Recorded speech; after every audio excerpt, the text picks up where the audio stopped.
Hurry then. Wow, check out that medal you got there. Congratulations. Hey, well, Congratulations. a bit dicey that for a moment. What a wonderful day. I'm so glad we did it. Wow. Well done, you. Finally. May joy also be upon you, my friend. The Sovereign is dead. Now we pause in our victory to honor the hero of heroes and all those who stood by her side.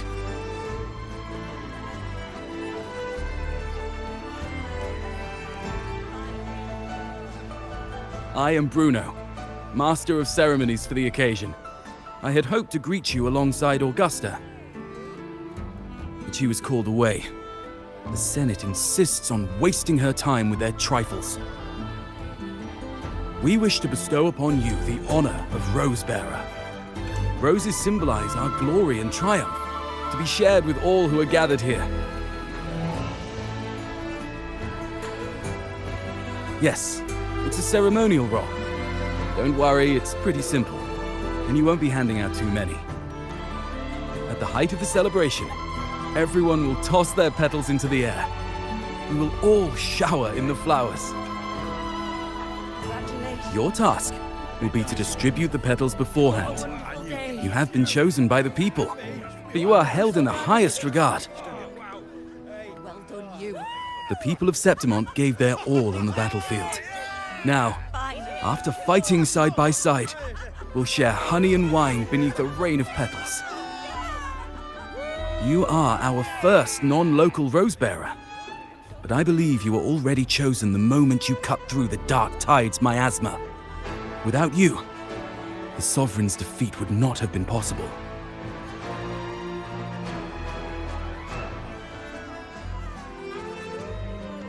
Yes. Oh, I hope you won't decline. This is not only Augusta's wish, it's the people's too. When Augusta arrives, she'll join the other Rosebearers. I'm sure those who partook in the hunt will be honored to receive petals from you.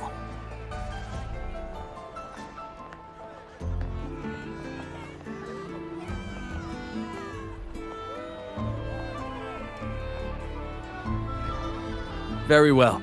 I'll leave it in your capable hands. As for who you choose and how, trust your instincts. It's just like a toast or a priestess's oration, all part of the celebration. No need to overthink it. Now, enjoy.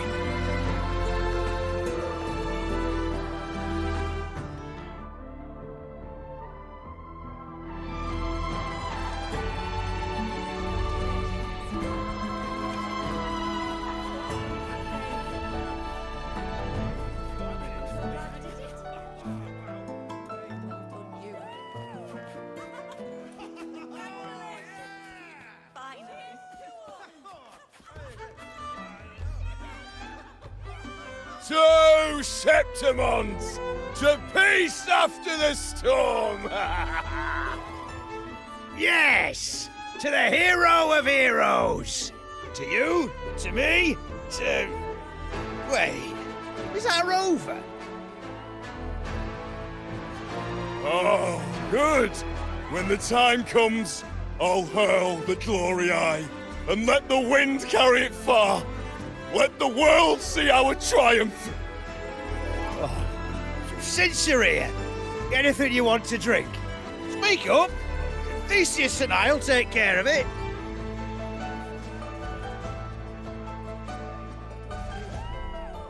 All right, I'll catch you after you finish. If you're interested, you should go listen to the priestess.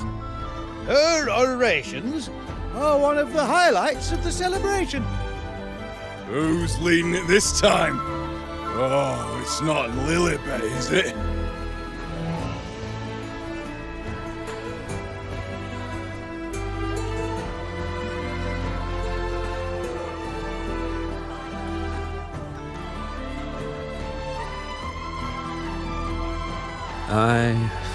I'm still worried. The paradise was stopped, right? But the dark tide isn't gone for good. The sovereign's gone. But what if something worse is waiting for us? You're hopeless. So what if tomorrow's uncertain? Does that mean tonight doesn't matter?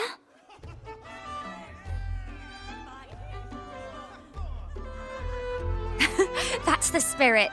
Tonight is for those who've bled for it. All of us. Speaking of which, Rover, you're here early. Got a little something for us? Oh, knew it! You were always going to be one of the rose bearers. The fragrance really makes the glory linger. Thank you. Be sure to save some for those who fought by your side. If I were them, I'd gather petals from every bearer, then, when you least expect it, give you a small surprise.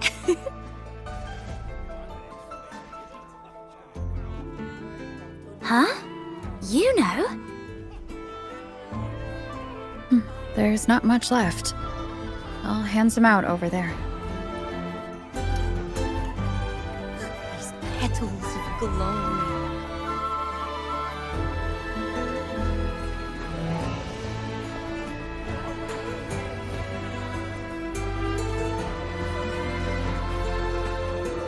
Looks like the oration they mentioned.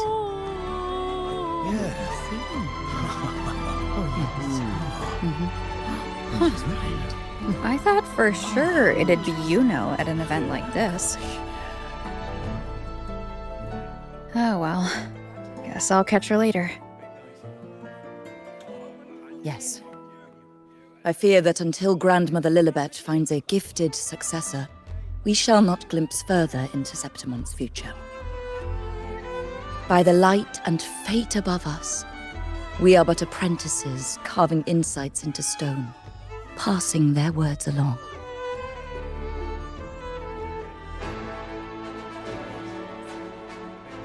Once, fate flowed like a thread. It guided reverent seekers to glimpse Septimon's end. Under the tide's surge, all was overturned. No soul was spared. Until the Unwritten One arrived from afar to join forces with Augusta. With the Chorosaurus as bait, she cut through the dark tide's miasma to reveal the truth. With the false sovereign's blood, a new ruler was crowned. The prophesied end was averted, thanks to Augusta and the Unwritten One. From now on, fear no longer grips me. The dark tide retreats into the forgotten night, and countless souls drink from pure waters again. The new hero of heroes, Augusta, shall lead Septimont into a new age. Thus, the present now aligns with the prophecy Grandmother Lilibet once foresaw in Septimont's auguries. Prophecy of the end, and how we managed to lure the Sovereign out. The order and the story are right, but something's missing. You speak of me and Augusta, but what of Yuno?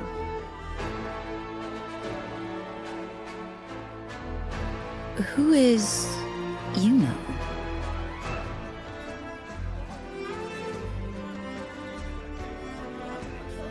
Unwritten One, you leave me baffled. Are you suggesting that my recounting missed someone named Yuno? I don't find the name familiar.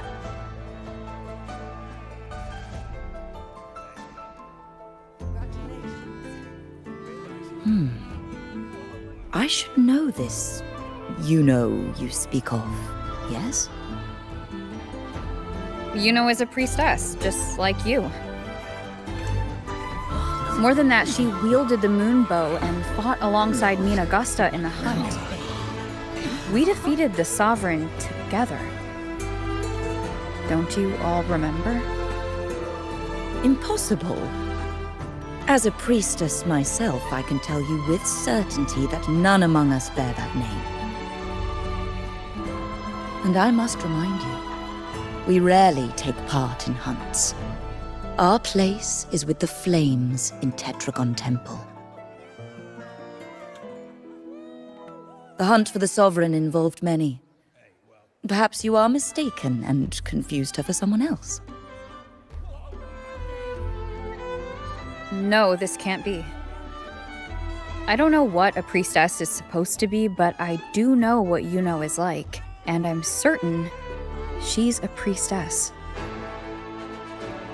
You mentioned cutting through the dark tide's miasma. Tell me, if Yuno wasn't there, then who shot the moon arrow? Who shot the moon arrow? What do you mean? You were the one who dispelled the miasma. Yes. On the cliffside, you struck with your sword to cut through the dark tide. Don't you remember, Unwritten One?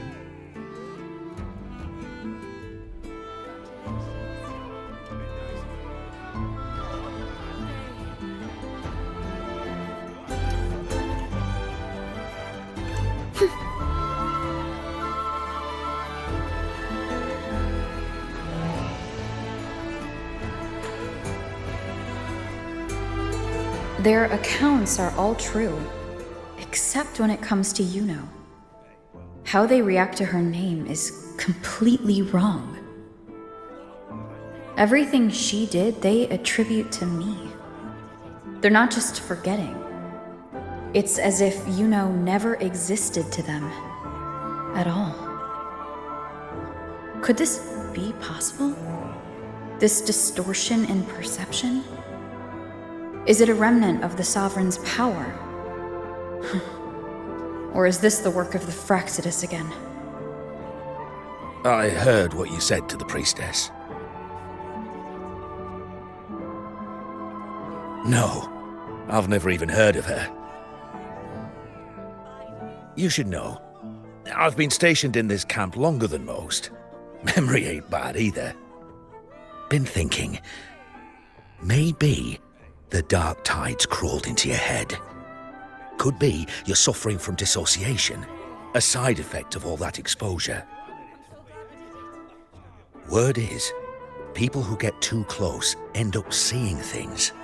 Hallucinations, delusions, the works. Some of them go as far as thinking they see the dead. Or worse, some start calling themselves tacit discords. The Sovereign was built from the dark tide itself. Who knows what it swallowed before it came for us? Could be worse than what you're used to. You must be in its grip.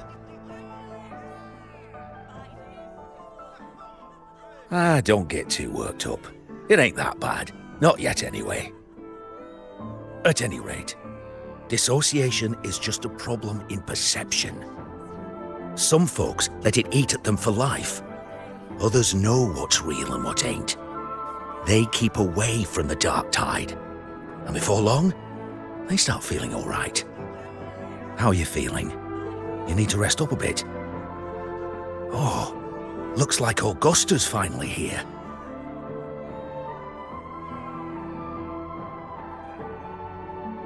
She's been through it too. Faced the Sovereign just like you. If you're still doubting, maybe talk to her. Could help.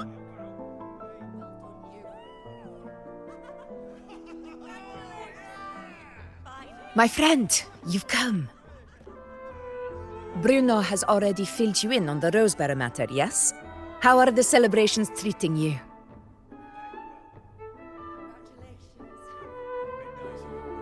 Augusta, do you remember Yuno? Yuno.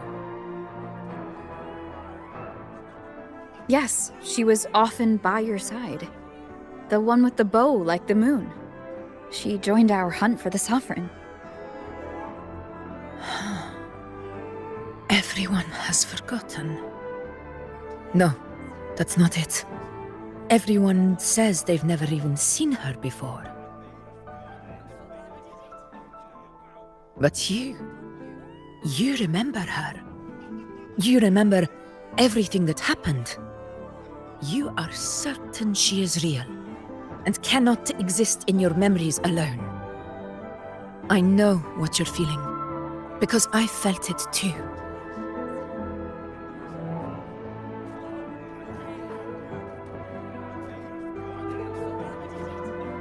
The Dark Tide's frequencies twisted my perception as well, made me see things that weren't real.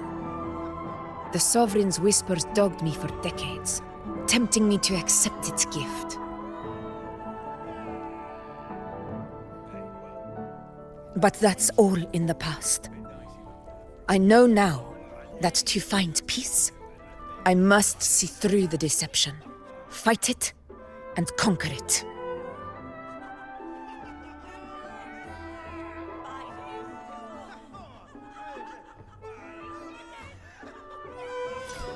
Because of my sword. It reflects everything that happened in Murma's town. Existence always leaves a trace. Beyond feeling, memory, and perception. Is there anything that can prove this, isn't an illusion?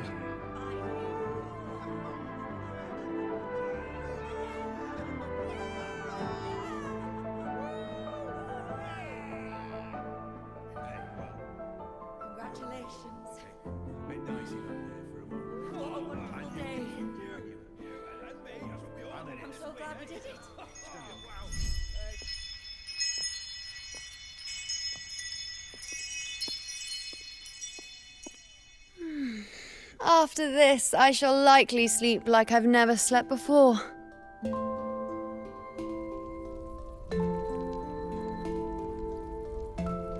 Say, I heard the Montelli family imported some device that aids sleep. It's all the rage. Augusta, I trust you will acquire one for me. I wish to try it myself. Scented candles are fine, though the scent of the forest is most pleasing. As for pillows and bedding... That's enough. I allow requests, but only 3. Apologies, but I need my rest if I'm to be at full power. Do bear with it. It's for your own good, after all.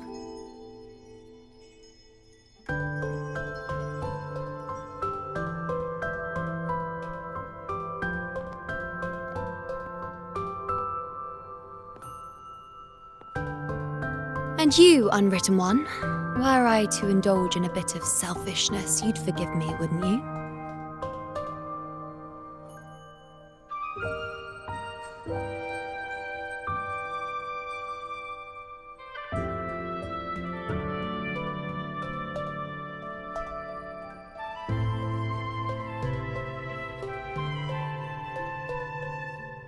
Oh, didn't think the great Unwritten Rover would be so stingy.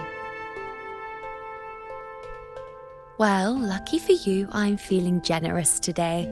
Now, what brings you to me?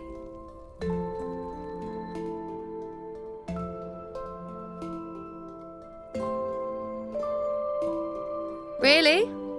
You've travelled all this way just to return what I gave you, is that it? Was it truly such a burden for you?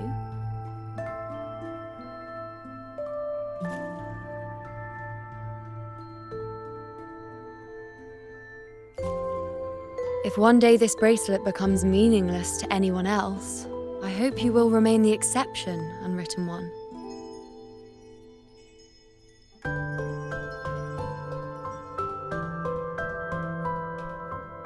But perhaps in that distant future, forgetting might prove far easier than remembering. Never mind. In any case, you are not to return it. It's something I've carried with me ever since I was bestowed the title of priestess. Keep it for me, if only as a keepsake.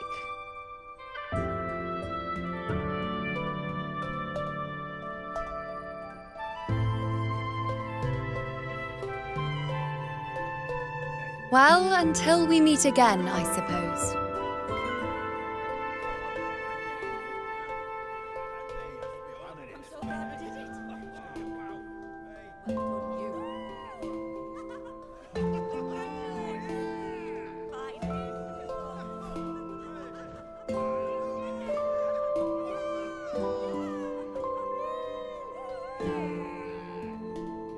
This bracelet belongs to Yuno.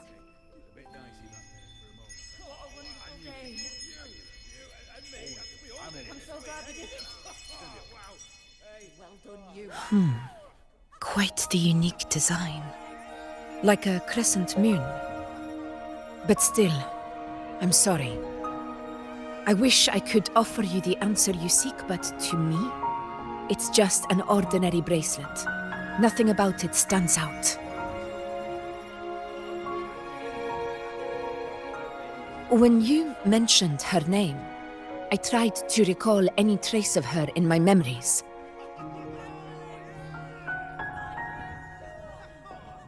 But there is nothing. What has passed is clear, and she feels like an extra piece to a puzzle, one that doesn't quite fit.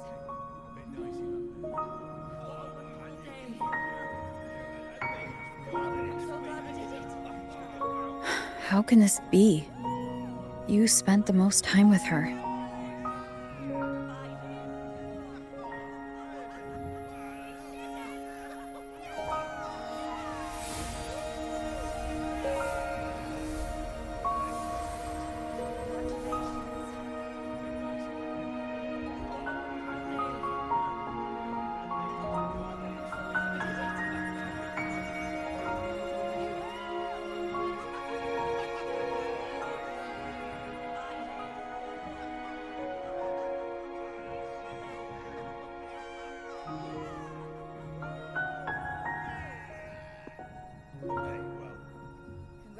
Rover, wait!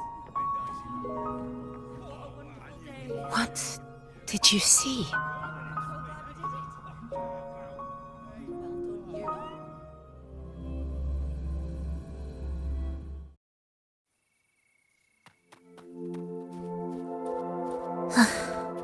Are we there yet?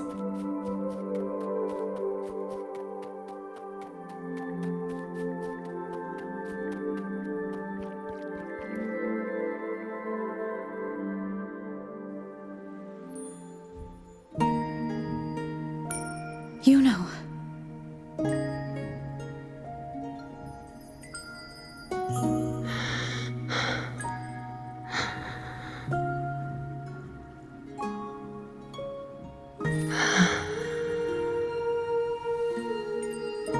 Of course.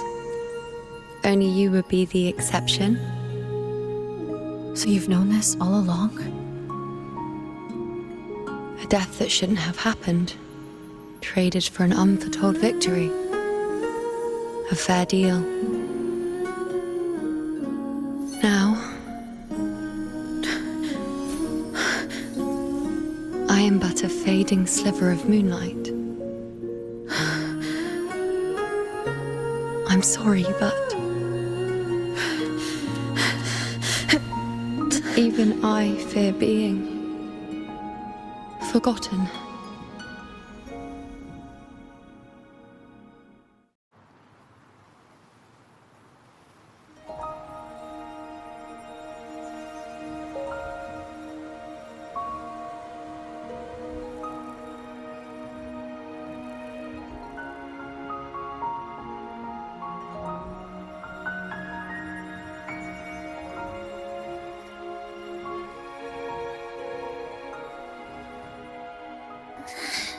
Hey, Rover. You're all right. You've been standing here for ages. So, Yuno's really gone. Just like that.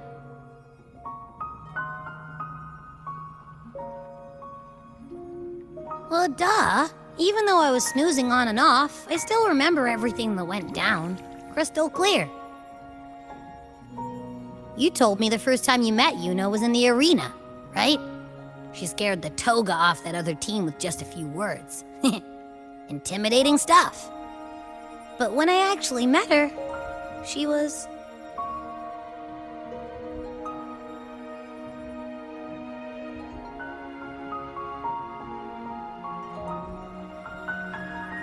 Yeah, totally.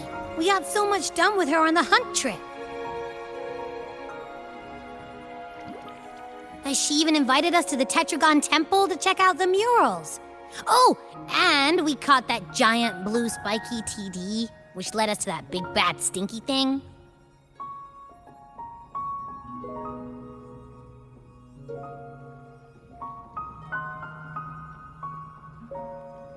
Yep, and I'm pretty sure she was the one who took that moon bow and blasted the dark tide wide open. Not you, not anyone else.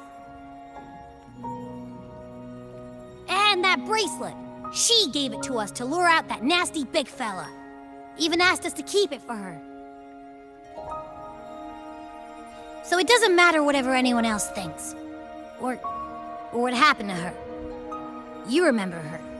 And I do too. It wasn't some made-up crap.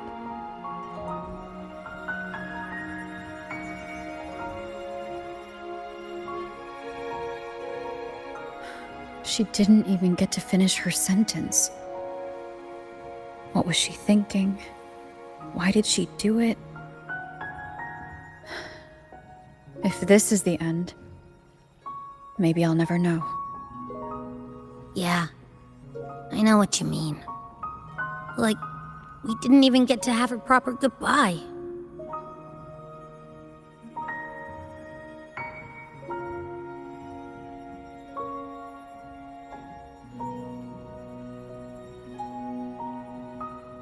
I don't care if Yuno foresaw her fate and chose this path for herself.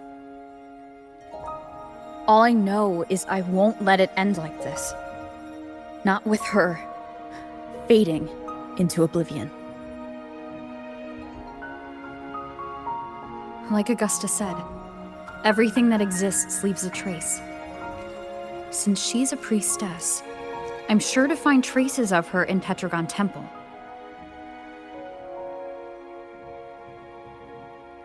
Halid could be the breakthrough I need.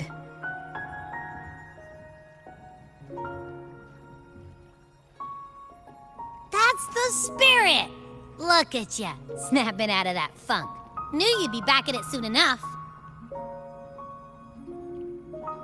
I still got some kinks to work out before I'm in my Super Echo Abbey form, but you can bet I'll be here. Remembering everything that happens. We'll figure something out, whatever it takes. Even when I'm just riding along. I'm in this with you, pal.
Strange. Lilibet and the other priestesses aren't here. The temple seems empty. Yuno's bracelet is shining. The light is pointing at a wall.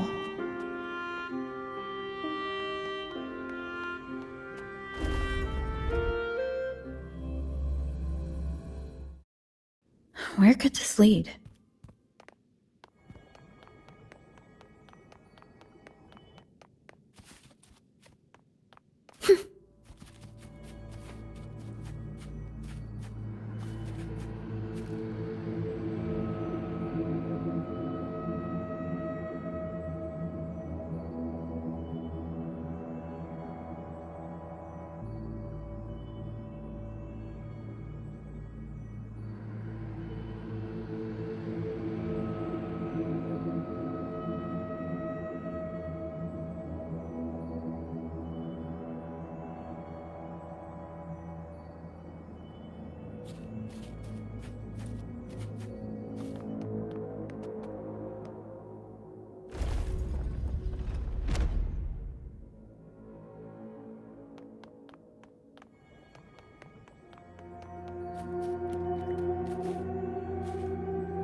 The mural changed.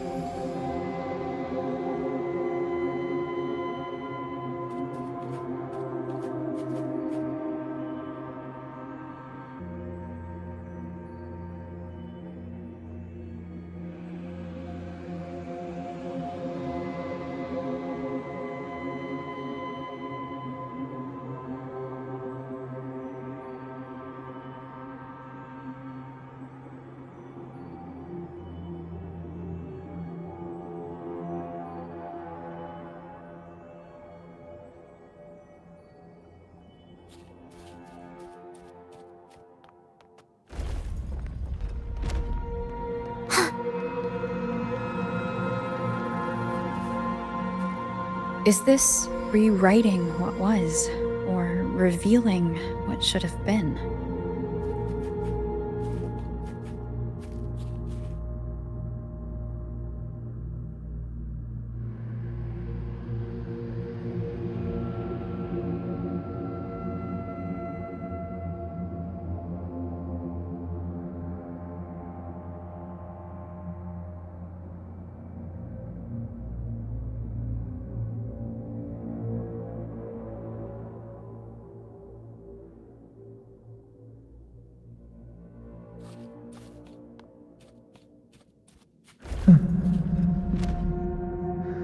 Trapped in your own pathetic shell, and you still think you're the king of the world.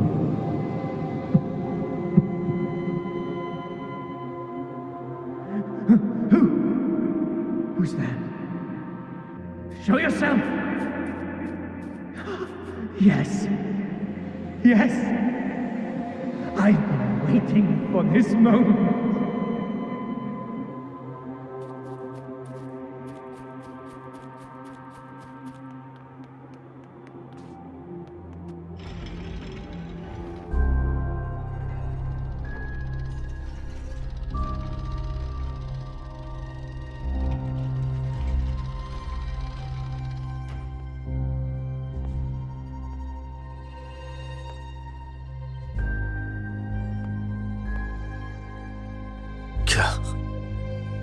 It's you. The person I need to lure fails to show, and now you're here to mock me. Is that it?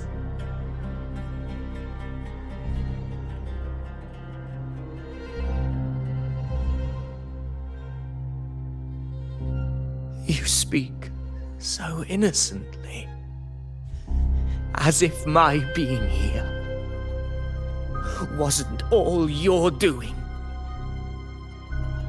You brought me to Tetragon Temple to try to erase me from the story, all so you could summon the one behind it all. I played along.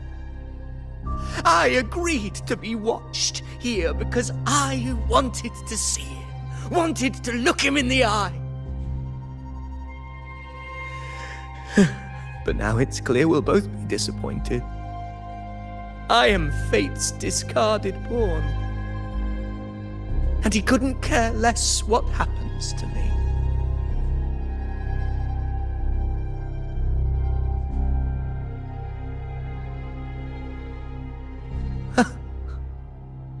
There's no one else here. No need to put on an act. He doesn't look like he's lying. But this is the first time I've been here. Priestesses, Tetragon Temple. Could this be Yuno's doing? For Avidius here, Yuno has also never existed. Whatever she did in the past is now my doing. That's why he thinks I'm behind all this.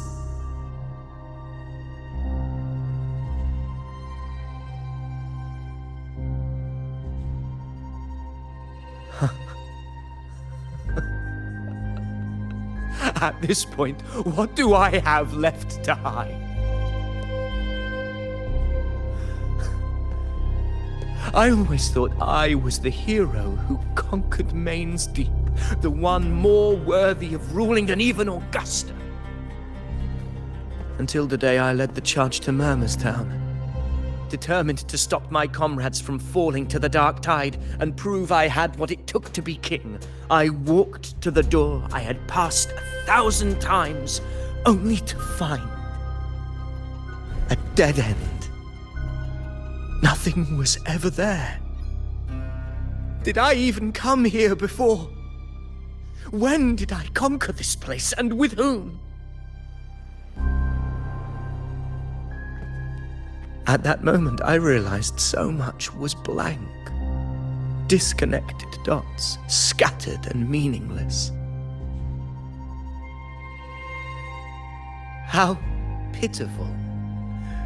Everyone knows my deeds, yet no one can explain how. And I can't find a single soul who's actually witnessed my so-called exploits.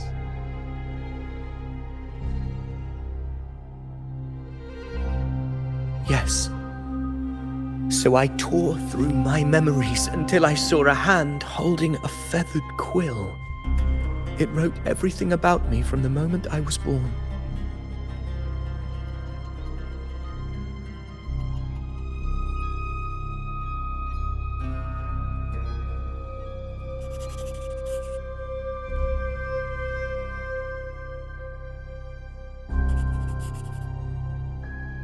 And I realized an undeniable truth. Existence is anchored in connection, feeling, and memory. They are its very manifestation.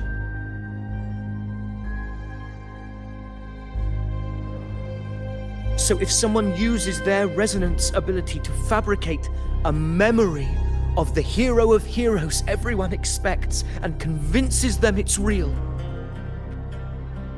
does such a fabricated person really exist? And what of you? The one they call the unwritten one.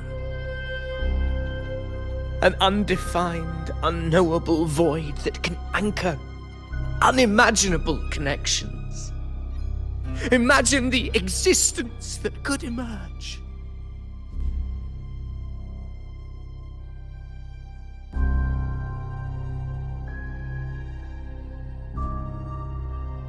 Enough, you arrogant fool. I did not allow you to stay here so you could defile fate with your delusions.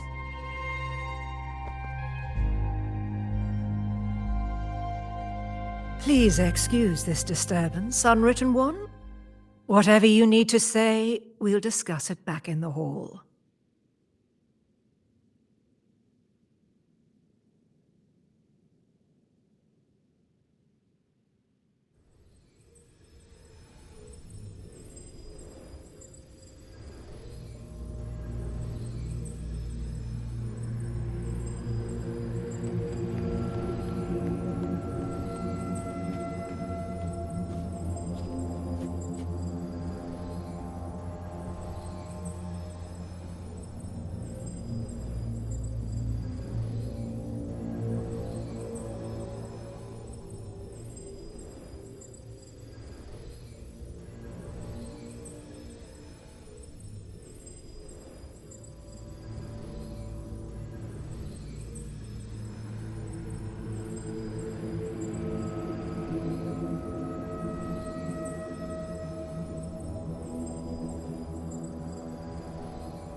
Are we there yet?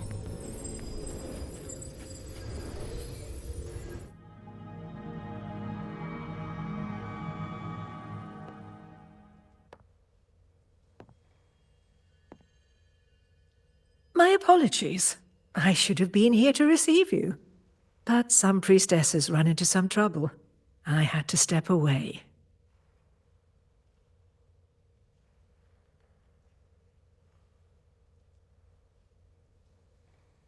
Simply put, aside from what's already been verified, we can no longer see any other of Septimon's auguries.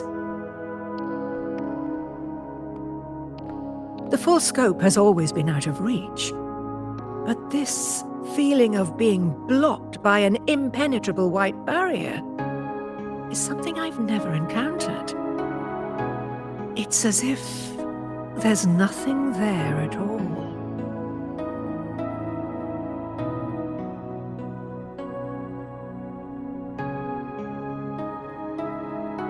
Well, there is a silver lining. Septimon's auguries concern Septimon's future. But as for smaller, individual futures, we can still see those. For instance, I saw Avidius making a commotion not long ago. But let's talk about why you are here first. Augusta mentioned your situation and said you might come looking for me. You seek help in finding a priestess by the name of Yuno.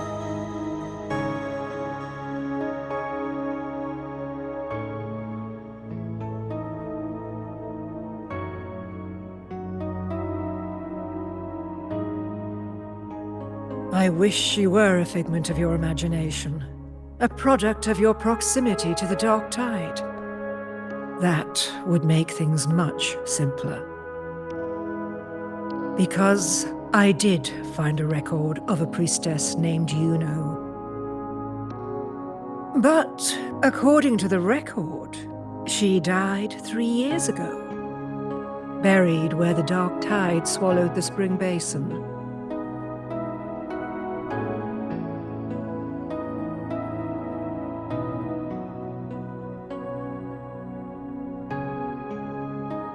You must understand, death and disappearance are two different concepts.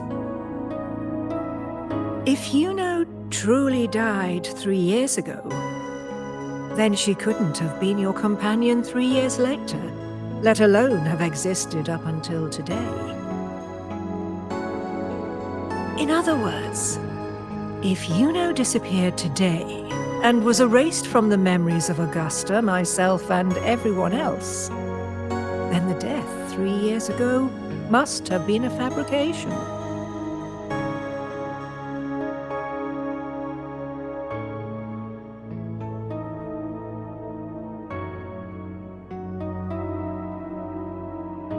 If someone has truly disappeared from this world, do they need a fabricated death?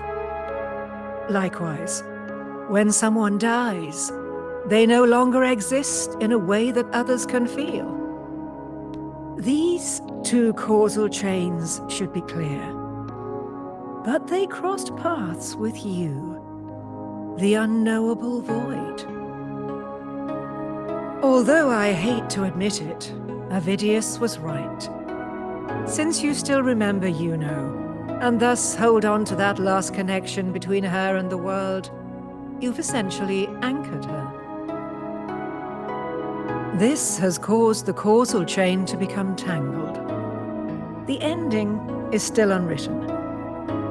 Right now, she is but a spectre, stuck reliving her past in the chaos between life and death, between existence and non-existence.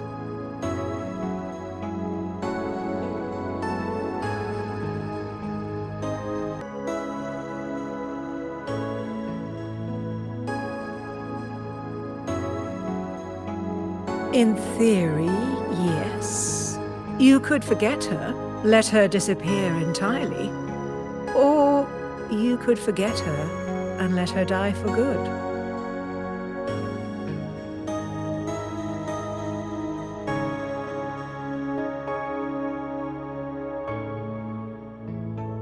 I believe insight into fate is not to tempt one's defiance. It will move according to its intended end. Besides, it's already granted you a rare gift. 2 options, more than most ever get.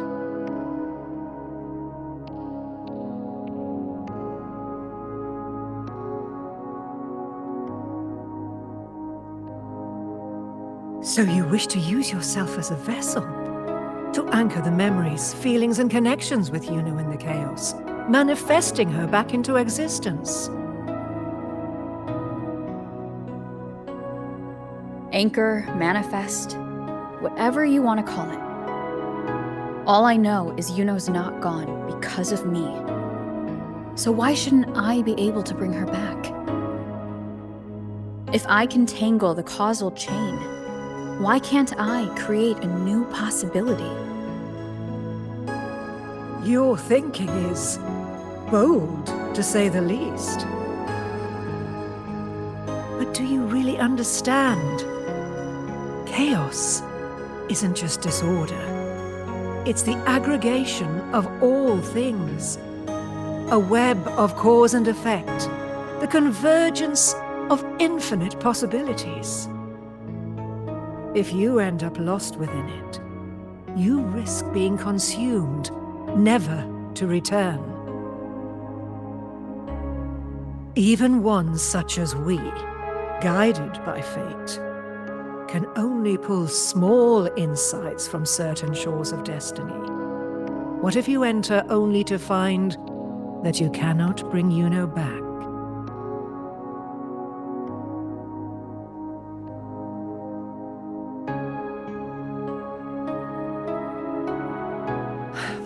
Chaos isn't a place in the usual sense.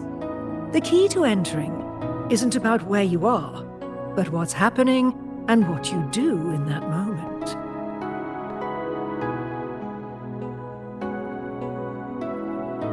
I suspect that 3 years ago, this priestess must have done something that defied fate, which set the course for her inevitable disappearance.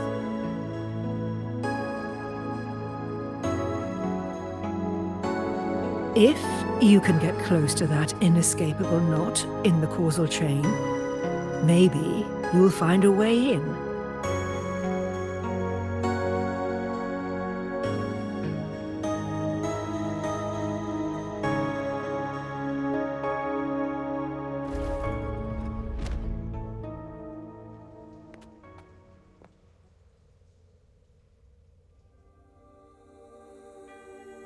Even with no certainty, you're still heading toward that death trap.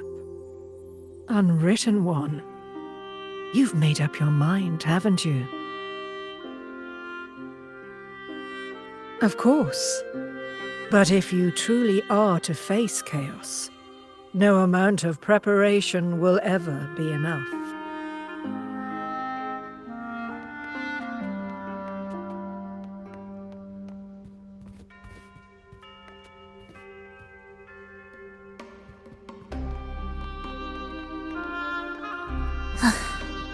Are we there yet?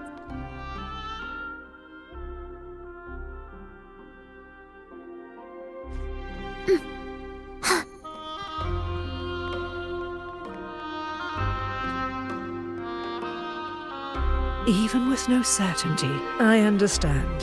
One must try at least. Very well. I'll accompany you there.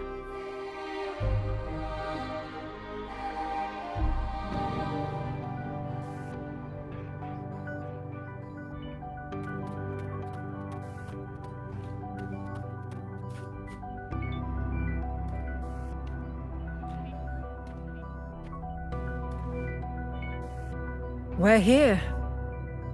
This is where the record says she died 3 years ago.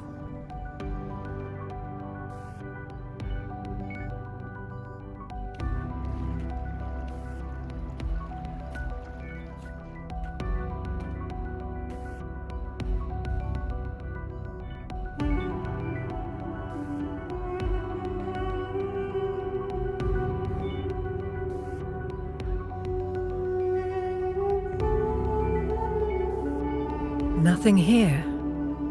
Well, that's okay. You tried, Unwritten One.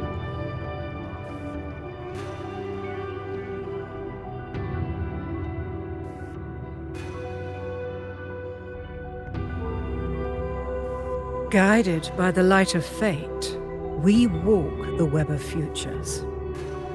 Many seek prophecies to follow or to break free from, all in pursuit of harmonious completeness. I've never doubted your judgment of Yuno. But if, as you say, she knew what would happen and still chose this path, could it be that this was the closest she could get to true completeness? If you refuse this ending, how can you be certain that you can create a better one? A life with all its experiences and feelings, shredded, scattered, and thrown into the realm of chaos. What you find there may not be beautiful. It will be filled with pain and emptiness. Even if you do find a way in, your time together may be brief, with so much uncertainty. Do you still feel that you must go? If there were any doubt, now I'm sure. Wait, you...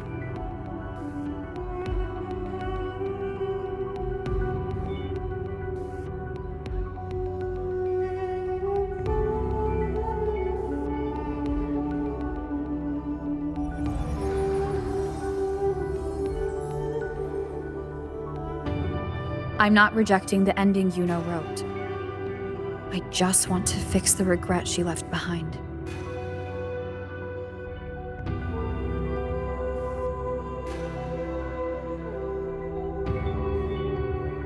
We've only just begun our story. The future I want is one where she's there with all of us. Forgetting may be easier than remembering, but let that be the choice of someone alive, not one who's already gone. Right now, I don't want to lose anything I still have.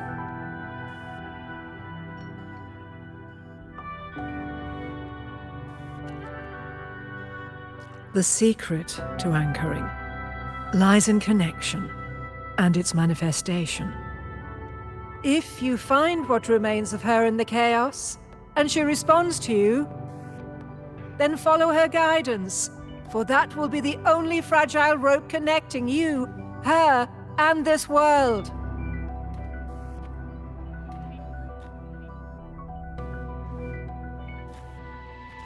Endlessly cycling, shattering futures. Is this chaos? Unsalvageable, fractured into pieces. This is chaos!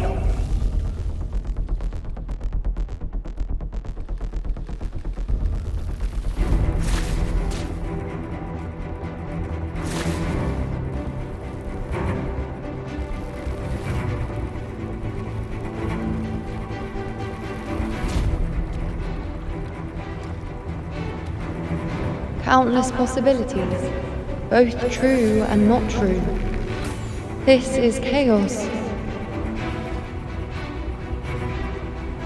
Until every anchor is revealed, laid bare in the light.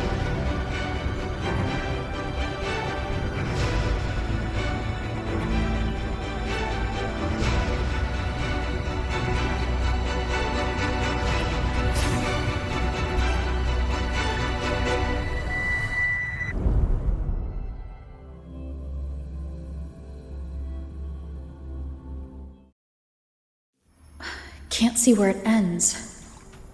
Can't tell where I am either. Is this the chaos between life and death? Between existence and non-existence? Huh.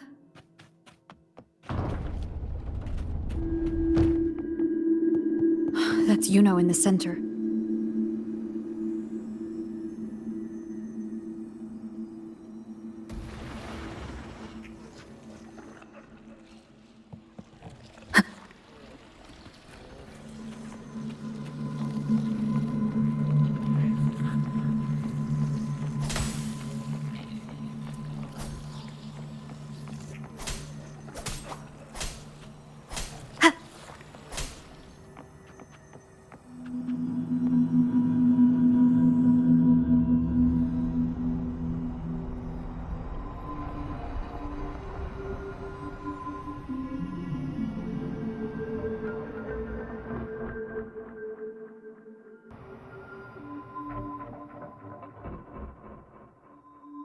You know.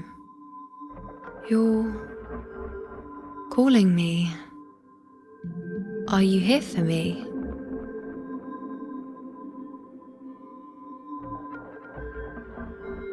Why would someone be looking for me?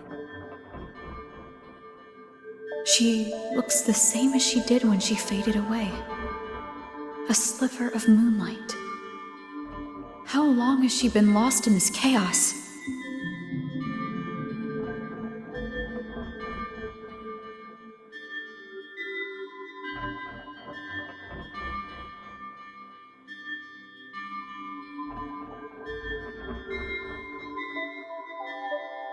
I know you. You are unwritten. A blank. An unwritten blank.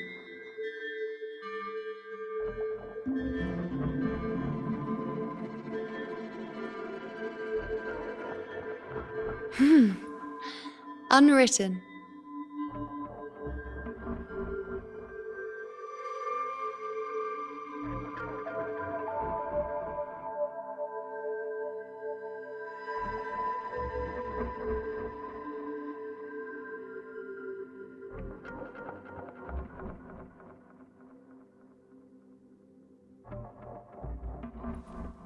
I will guide the unwritten with the moonlight to find more of me. She responded to me. Now, she's guiding me.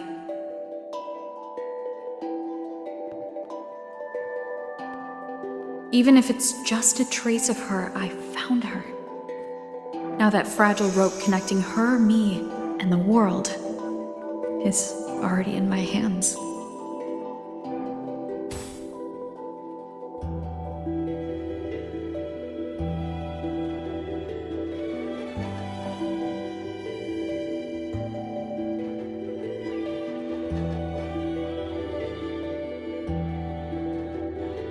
Where are you taking me?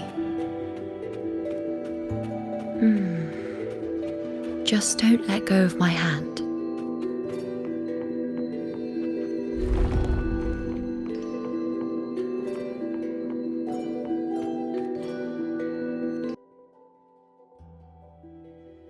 Guided by the light of fate, we walk the web of futures. Grandmother Lilibet has already prophesied her successor. You know, born in a lunar eclipse, will become a prodigy priestess. Wait, Sibylla's, you know? I know that girl. Wild and dramatic. She's just won a handful of matches. Do you really think she'll come to Tetragon Temple?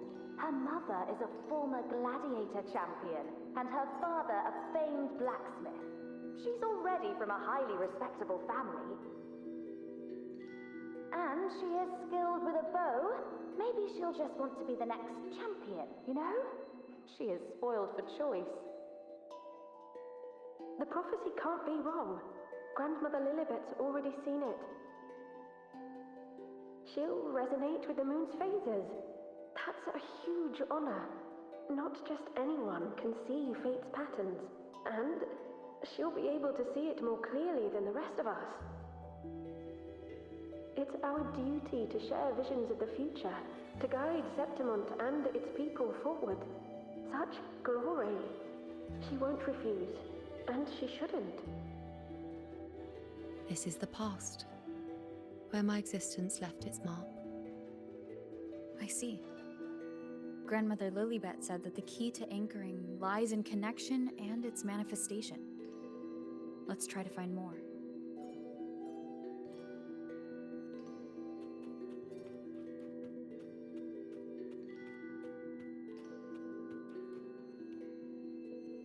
I can't see it. It's gone after that. Gone forever. Huh? Just one desecration is enough for the ordinary. I just wanted to understand. To look at it.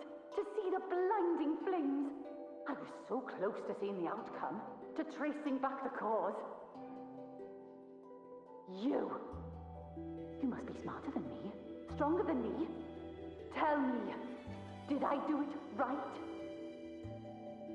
Staring at the sun, burning with pain for that truth. Tell me, have I gone mad? Is it me who's gone mad?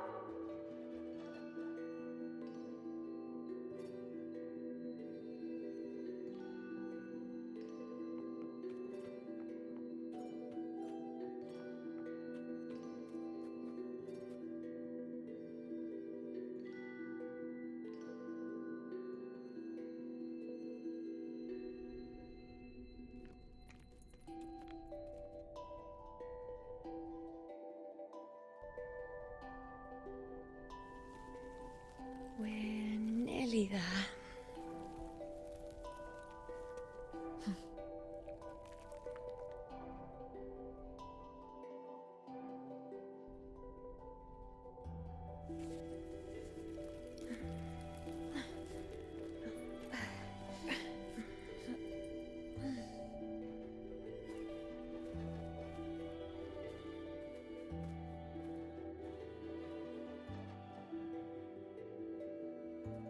Let's go before chaos catches up to us.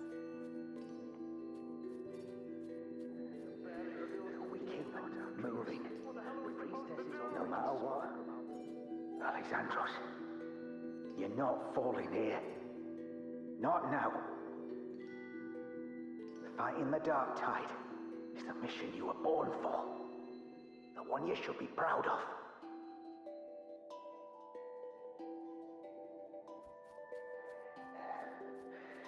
We care not, Andreas.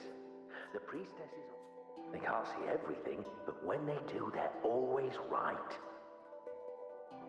We found a way to handle the tacit discords through their prophecy, didn't we?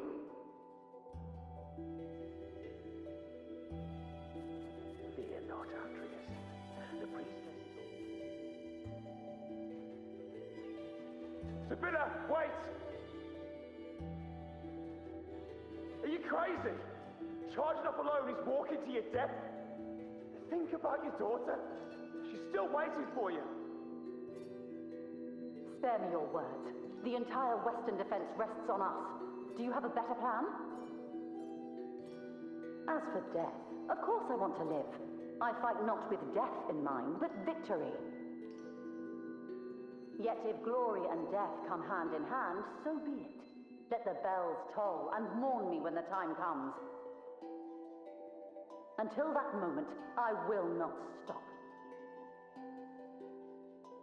Is this how it was? Or is this just my imagination?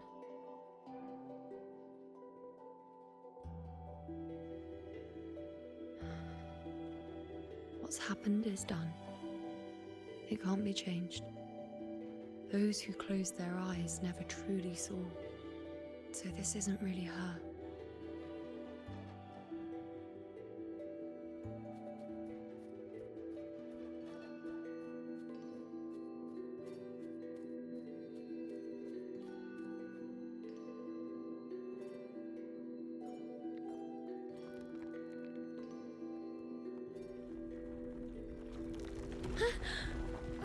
You know!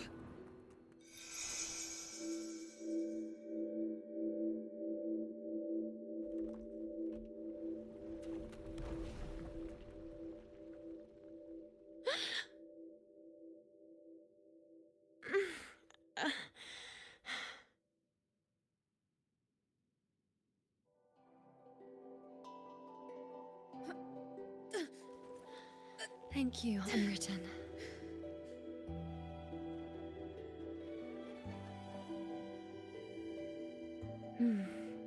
I won't let go. I don't want to let go.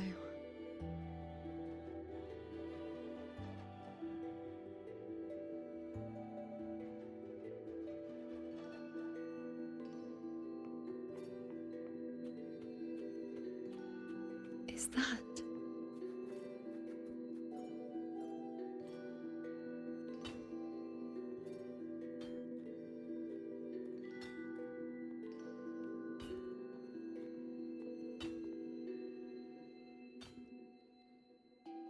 Ah, there you are. I've been waiting for you, you know.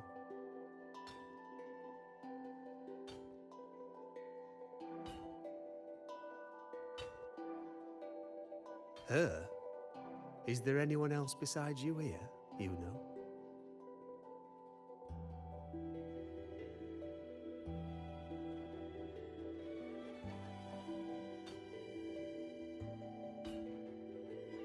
So, you came for the bow I promised you, eh? Still want it?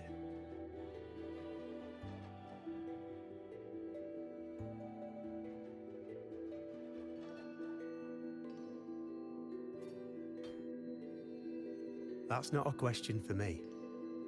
That's a question for yourself.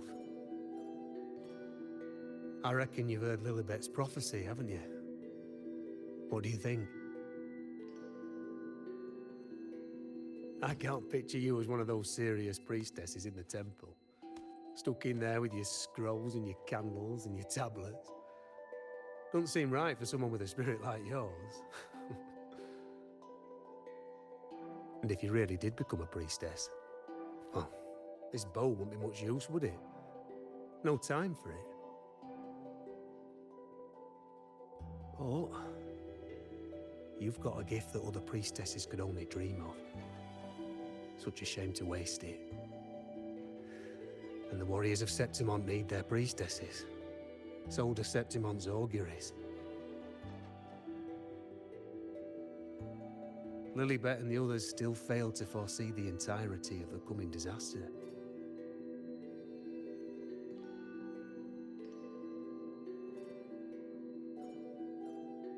Ah, well, it's not my place to say. You make up your own mind, and that's all that matters.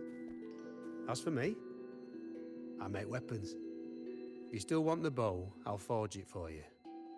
But the materials, well, you'll have to gather those yourself.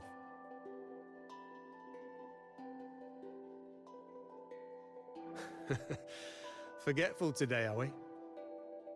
Didn't you say you wanted to craft a bow from your favourite Lunarum bow? Truth be told, making a bow isn't all that different from making anything else. You learn as much as you can, repeat it often enough, until you've shaped it just right. From nothing to something, to its final existence. That's how it's always been, eh? But like I said, if you still want it, you'll need to gather the materials first. When you've gathered enough Lunarum bow, you'll get your bow. And if you're not sure where to look for it,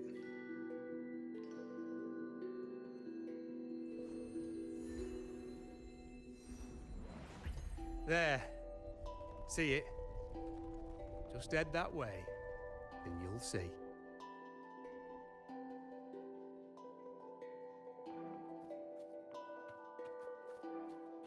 Lunarum bow.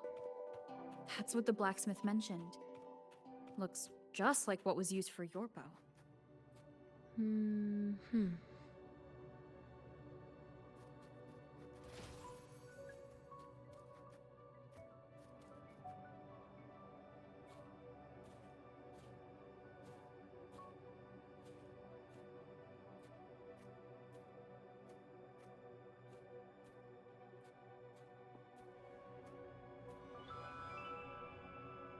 Chaos won't disturb us here.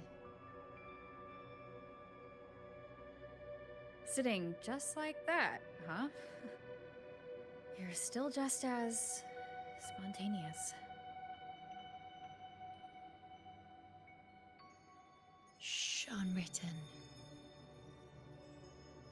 It's time for a rest. Come sit with me.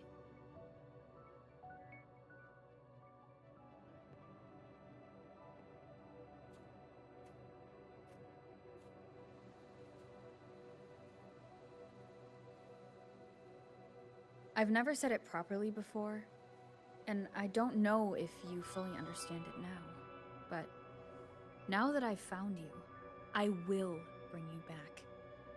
I won't stop until I do. Because you said it, I believe you. We rest to manifest what we've already found.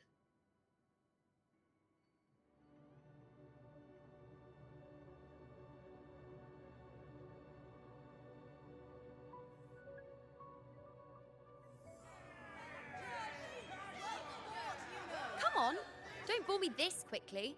Show me what other tricks you've got up your sleeve. Victory? That's the only befitting outcome. Now spare me the words. I know I'll be first. This is only the beginning. Soon, I'll be an even greater warrior than Mother ever was. Getting whatever she wants, doing whatever she sets her mind to. Are you talking about me?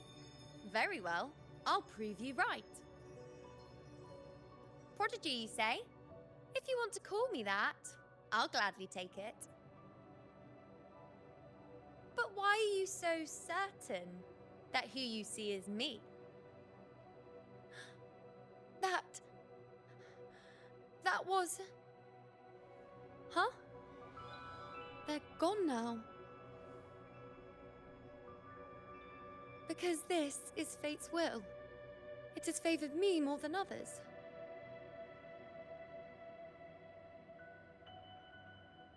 Because I can see what others cannot. Only I can see further. But...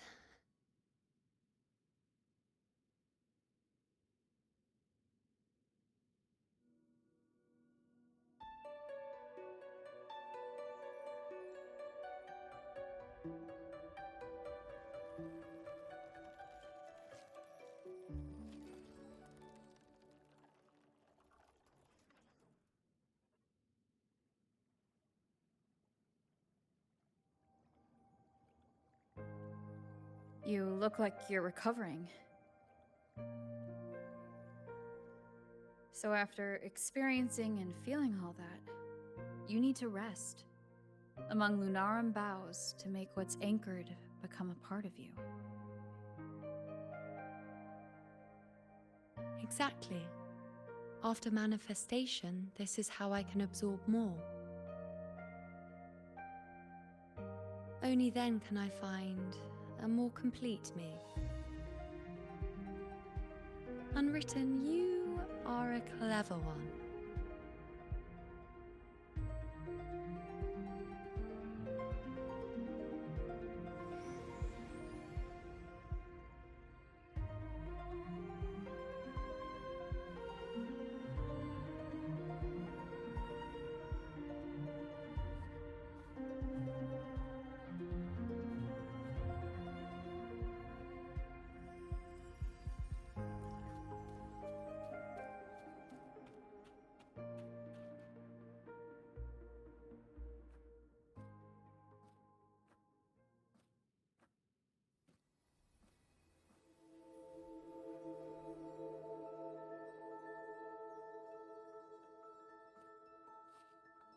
Let's go.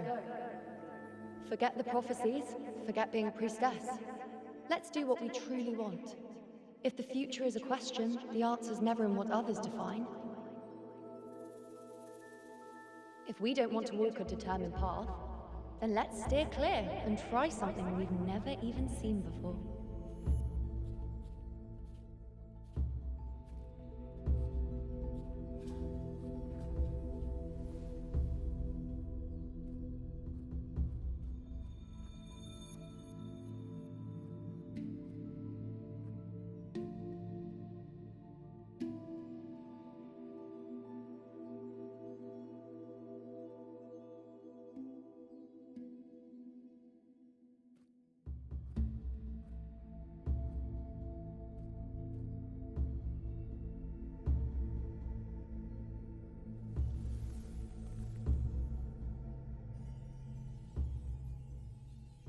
We can't continue the anchoring.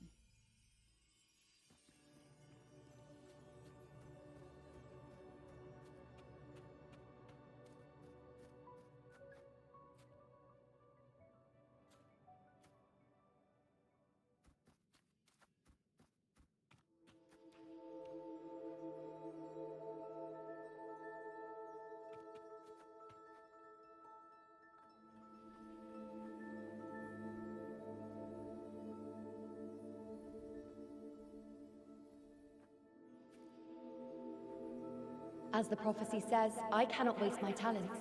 I will not turn a blind eye to misfortune. Since only I can do this, I'll be the one to see it through.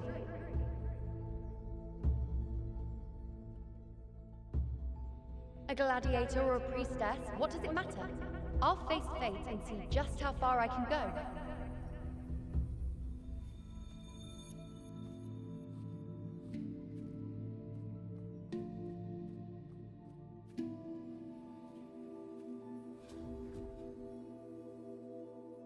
Every priest. The anchoring is still working. This looks like a memory from when you became a priestess. Isn't that the Agora in Eterna Square? I think I'd like to see it. Every priestess has a limit. I'm dying here. This one seems to... Back then, it seems you didn't mind giving prophecies. The people were much closer to you than they are now. Over there? That was my divination altar. They're waiting for the priestess's words. I must go and deliver it.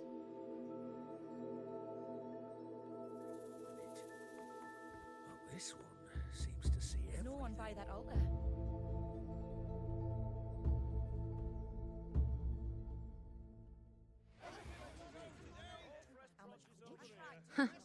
You look unfamiliar. Not from Septimont, I take it. Not bad. You even bothered to learn my name. An outlander coming all this way, seeking the most gifted priestess, me, just to beg for answers about the future.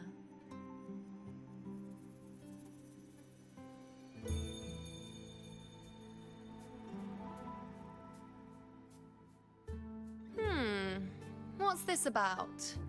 How dreadfully complicated. But I suppose I can't fault your luck finding your way to me.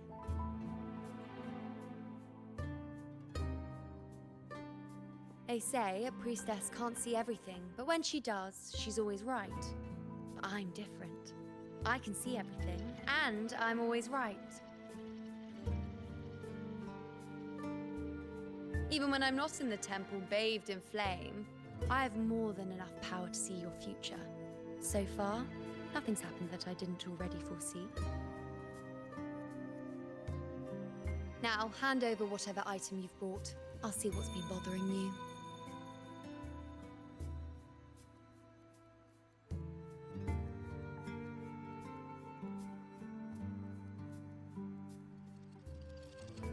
Oh, that's all right. I hope you're okay with me freestyling it then.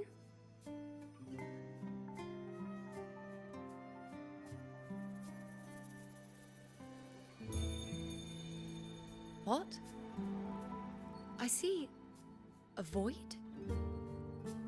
I can't see your past. I can't see your present and your future. How can this be?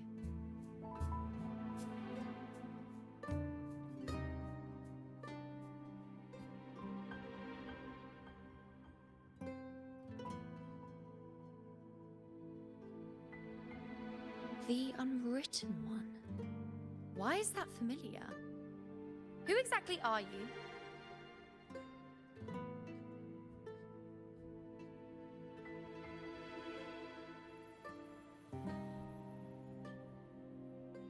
You? Why are you here? Isn't this Eterna Square?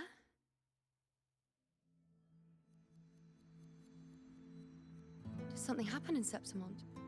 Is it Augusta or the others? No, that's impossible. I should have disappeared by now. Why do I feel so tired? Like I'm walking the same path over and over again without end. Why do I see so many memories from the past? My mother, the other priestesses, and you.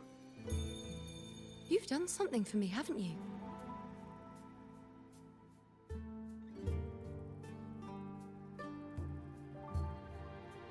Yes, we're in the chaos now. But you shouldn't be here. Neither should I. Why haven't I disappeared completely? Why did you sacrifice yourself? Why did you just leave without a word? Was this really the outcome the most gifted priestess chose for herself? Because this was the best I could do for Septimont. Destruction. Failure. Oblivion. The dark tide devours everything you can imagine. The Griffons can't escape it. The gladiators can't defeat it. In the blink of an eye, before we could even react, it had already enveloped everything.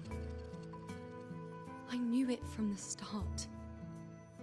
I knew 3 years ago I would turn everything I am into the moon arrow that would pin down the Sovereign. I just didn't know when that day would come, or if it would be enough.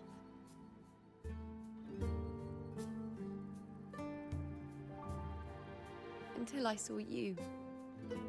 You, the one who stood between me and the manipulating hand behind everything. Just like the faint light I once saw in the future.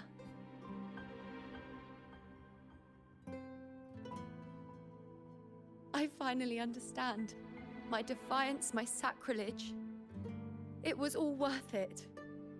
Now I found the answer.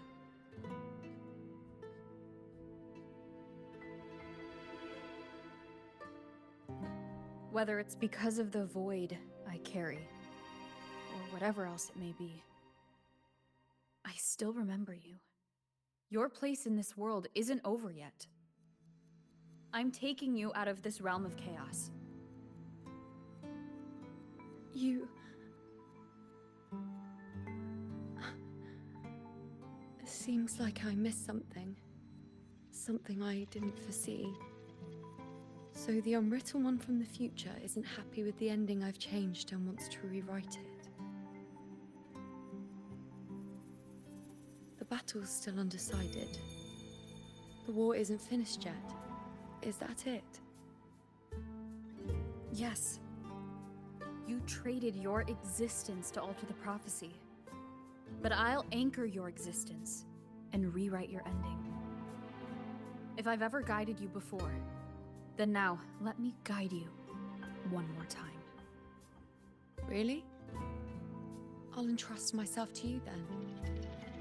But be careful. Don't get lost in the chaos. And I shall put my best foot forward as well. We shall meet at the very end. Wait. Am I Yuno now? Hello, priestess. I've got the item here with me. I hope you can take a look for me.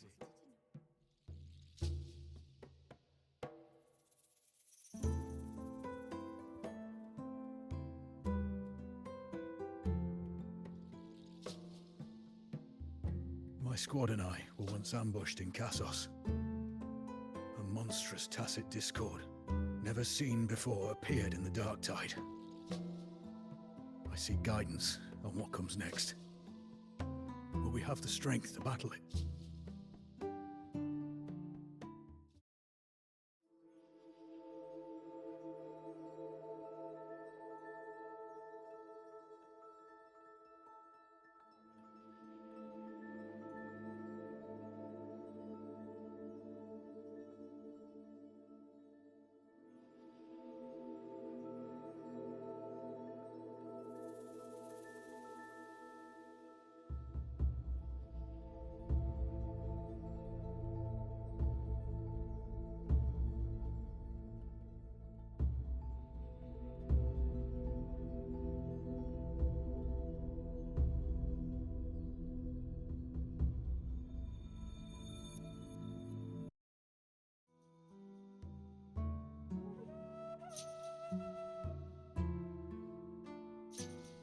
Are these the types of visions Yuno sees?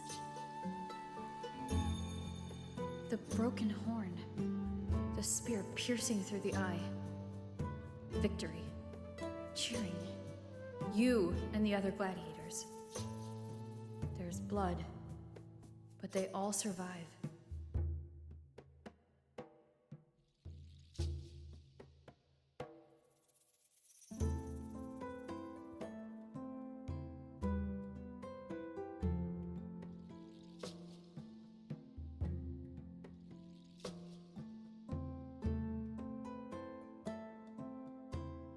Seeing the outcome gives new information.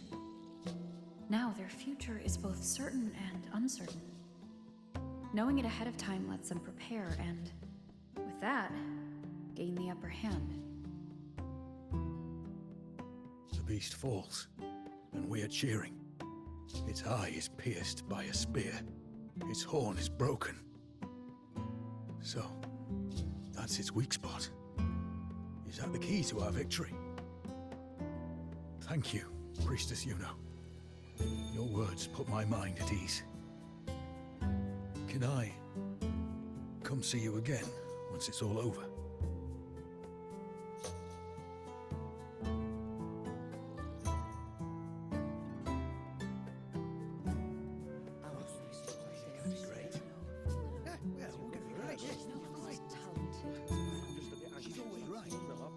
Priestess Yuno, I'm here with a bracelet my betrothed gave me.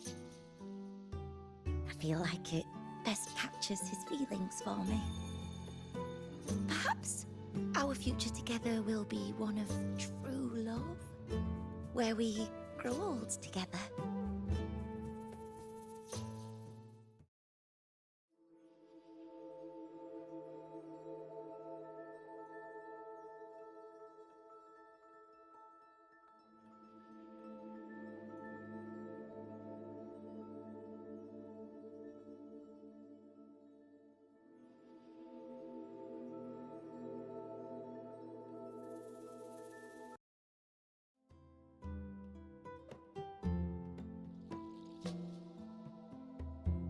Pain or conflict, confusion, shattered hopes.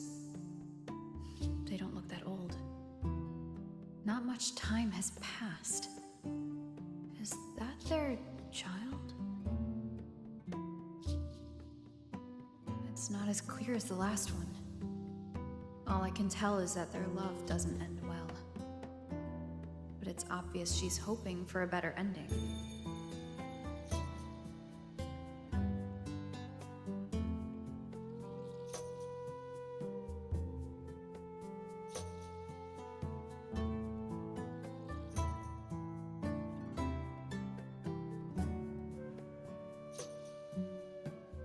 If a priestess's vision is never wrong, then telling her won't change a thing. But what if it's the act of telling her this prophecy that causes that ending? She should decide the path she wants, regardless of the outcome. I'll just let her enjoy the present. So, not much else to see? You want me to focus on the present? Well, we are very happy now. I feel very lucky. I really never thought we'd end up together. We've known each other for a long time, but we're both so strong-willed. I came here because I was worried about our future.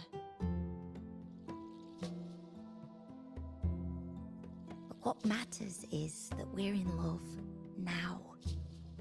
Whatever comes, I don't want to let him go. And thank you, Priestess Yuno. No matter what, thank you.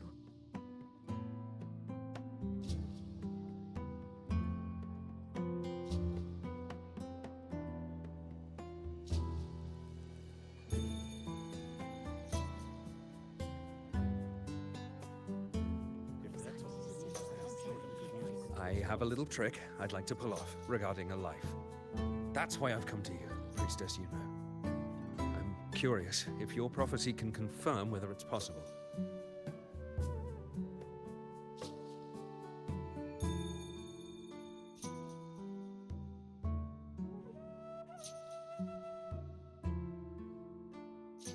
Don't be so hasty to dismiss me. What if the trick I wish to pull off is against fate itself? Have you never questioned whether it could be deceived or defied?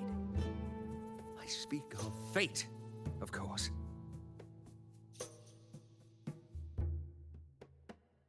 These figurines I brought were crafted by my family for me and my brother as a rite of passage. They're made in our likeness.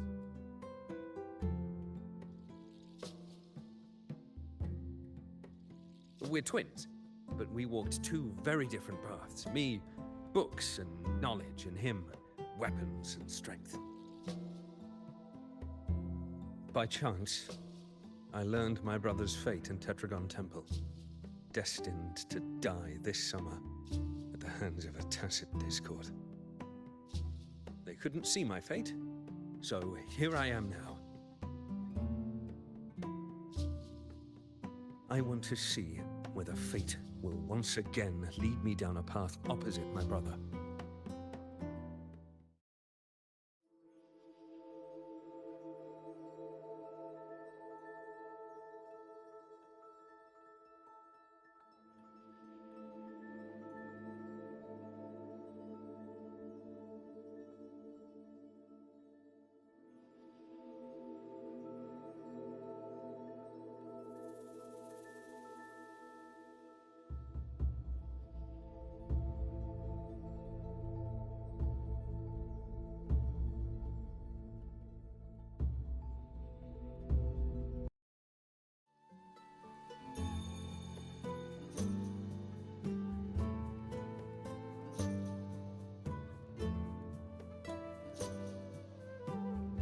An older, more aged Nicholas. Peaceful. Dead at 50. No, at least 60.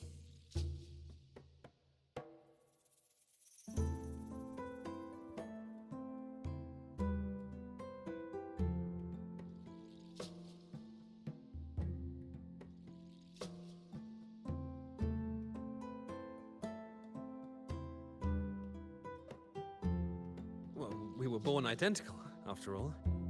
I know him well. If I wanted to imitate him, even our parents wouldn't be able to tell us apart. But fate, what would it do? You've shown me my end. I will live to become an old man. That means this summer, I won't die. What if I take Kyrion's place in the battle, and he plays the part of Nicholas, sailing across the seas? I'll confuse the whole world, even fate itself. Let me try. I'll use fate's prophecy to overturn another and trick death with the undying.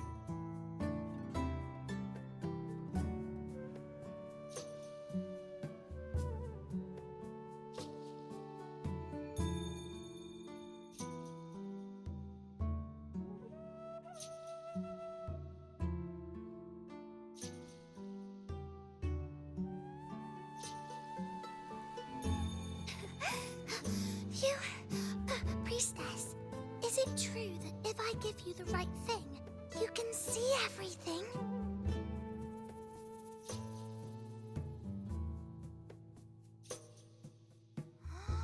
Wow, you're amazing!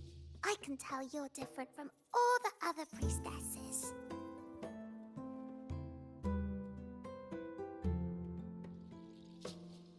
Look, Grandpa made this bottle.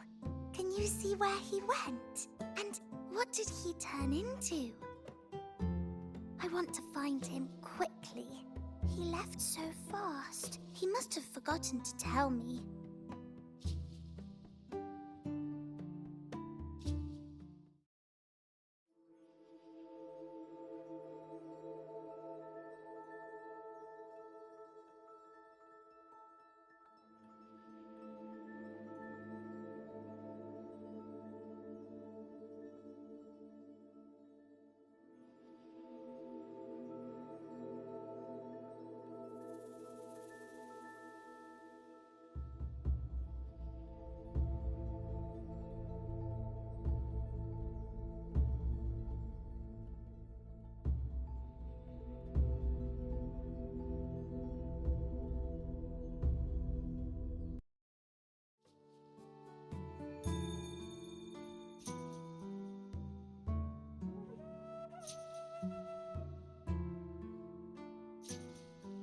It's dark.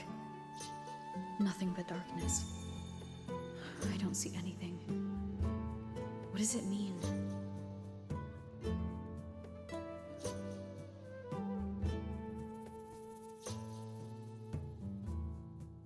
I see. The priestesses at the temple said they saw the same thing. They said when someone dies, their light goes out, and everything left is just pitch black. Nobody can see anything anymore.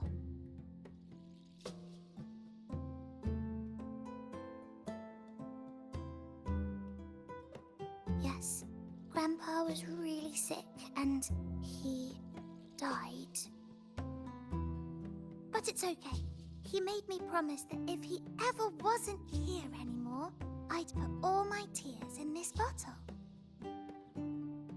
One day, when the tears dry up, we'll see each other again. So, I don't cry anymore. I'm worried it'll take a really, really long time to see him again. Just how long exactly? What will Grandpa look like then? I can be forgetful sometimes. What if I don't recognize him? What then?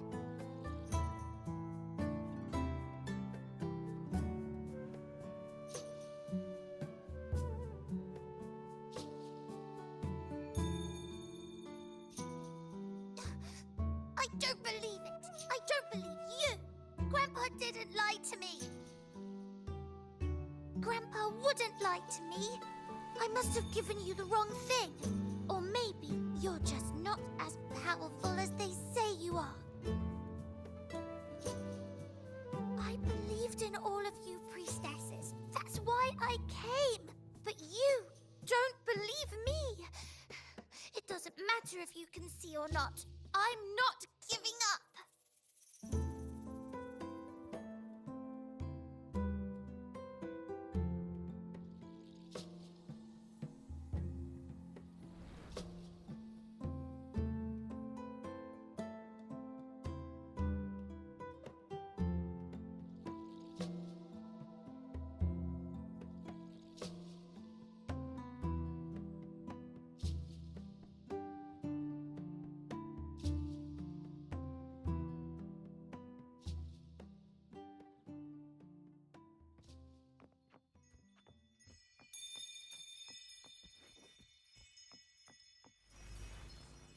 For 3 weeks, I removed everything that could catch fire. I couldn't have been more careful. As the prophecy foretold, I cut the tacit discord. And thank that priestess.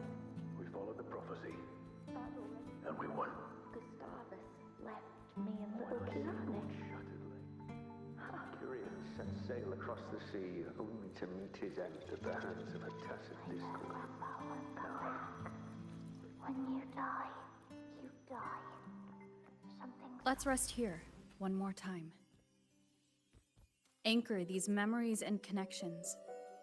Make them a part of you.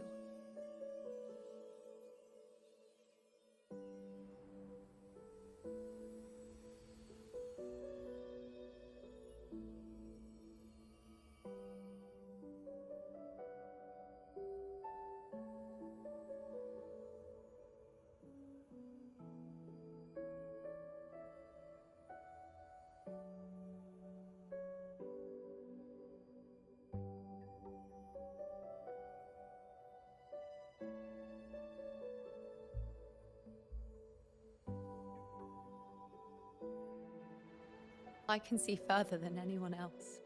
I can see things no one else can. I've seen things others can't begin to imagine. So why at the moment I should have seen the clearest, did I close my eyes and shut it out? I was so close. If I hadn't closed my eyes, I would have learned the causal chain and I could have stopped it.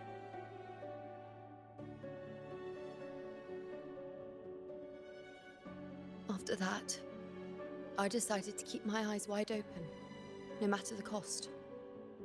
I'll sit at the crossroads of fate. I'll stare into what's to come and not flinch, be it joyful, tragic, rebirth, destruction.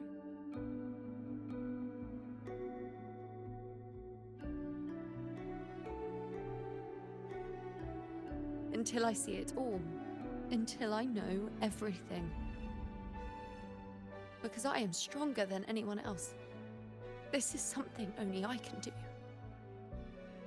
But If the priestess's prophecies were really perfect, we could avoid all misfortune. If there is such a thing as fate, then misfortunes cannot be avoided. Just because you know the outcome doesn't mean the journey is worth it. If life is destined to follow a predetermined path, does it even matter if we know our fate?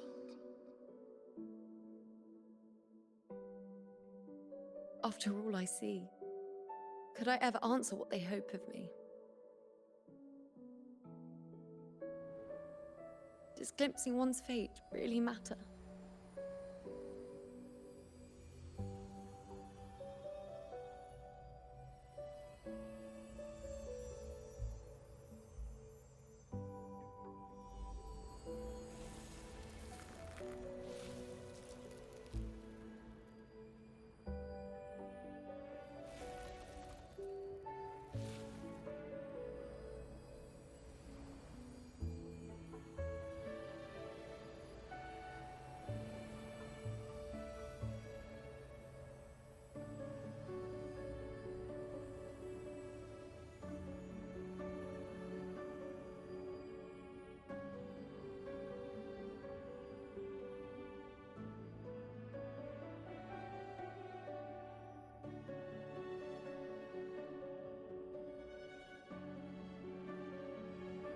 Unwritten, you are as sharp as ever.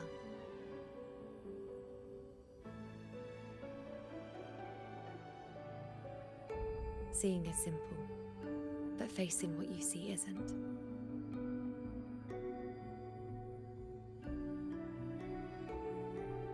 In your eyes, I see my past self.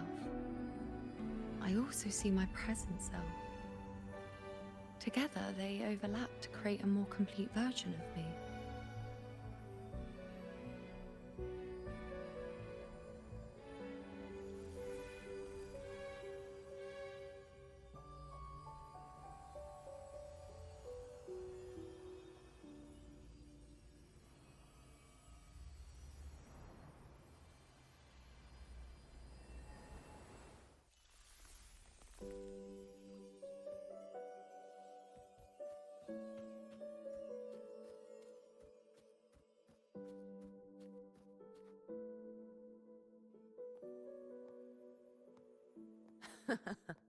Still giving prophecies, you know. Like the first time we met on the plains, you told me you saw a glory as bright as the sun, one that would earn me respect.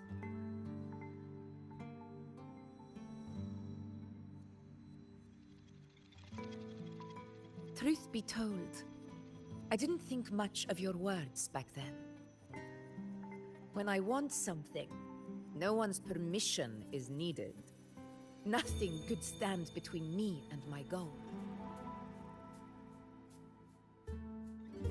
When the prophecy came true, though, I found it unsatisfying.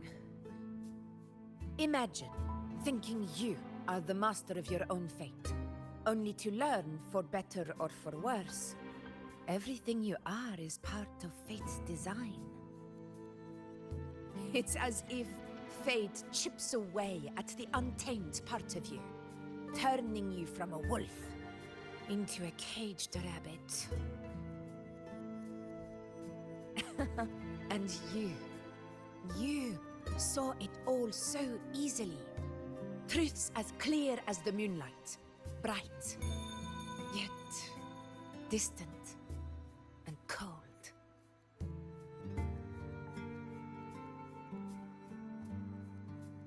No, quite the opposite. I do recognize the priestess's abilities. Seeing the outcome gives us insight. Prophecies allow us to envision the future and find better ways to face it. In every one of Septimon's auguries, the priestesses foresaw disasters that would befall the land, but also the hero who would rise up to face it. Like the people of Septimont, I too have been blessed by prophecy. But in the end, whether disaster is averted or who the hero is, those choices are never ours. If we are nothing more than fate's puppets, what difference does it make if we can see its hand? If fate one day wills our annihilation, with no way to change it, what then is the role of a priestess?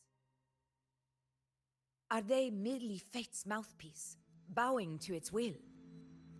Or are they pioneers, seeking to shape what's to come?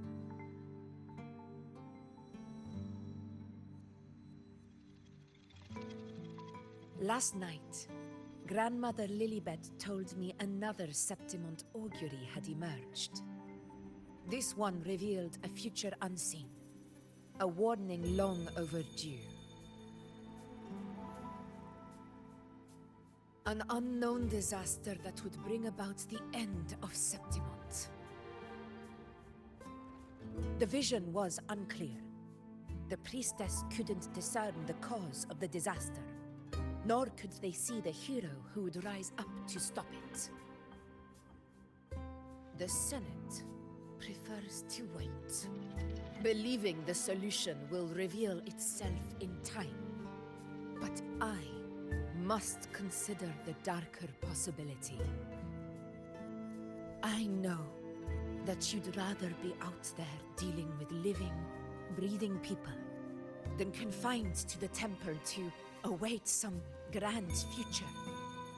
You, too, are tired of the Senate's rules and the priestess's chains. But as a prodigy in prophecy, you should see further than Lilibet or any of the other priestesses.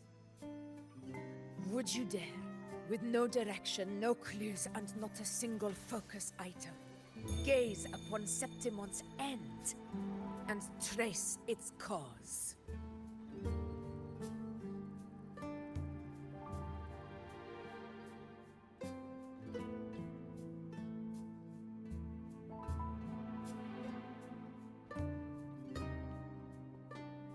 So be it. I'll make this prophecy's ending my answer.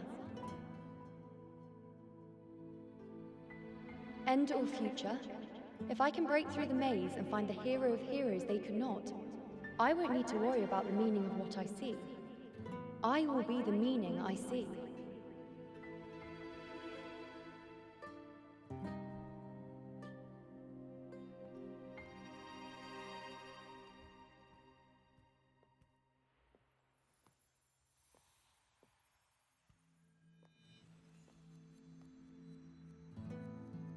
Once again, I repeat Yuno's past choice.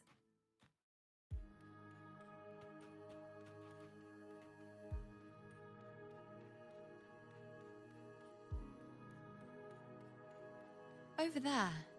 It looks familiar. Perhaps we can stop to take a breath and rest, if only for a moment. I don't know, but something about it is different. I must have been there before and done something. Something important. None of the other places felt like this. But why is it so ruined, so silent? There should be people and more light, like how it was when it all began.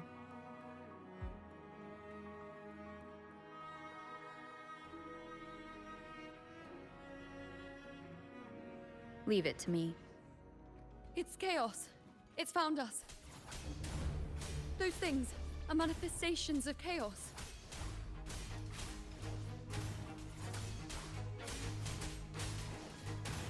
The wicked will face judgment.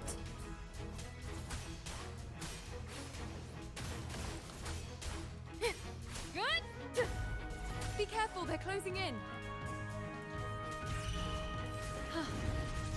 really insist that I stay?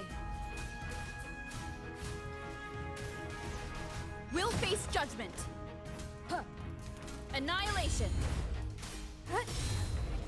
Wind rises. Tempest of slashes. The wicked will face judgment.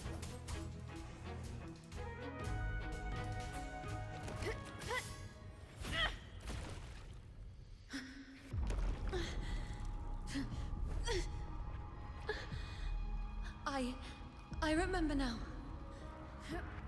This is the place where it all began. It's also where it ended. It's okay. Run! Go there!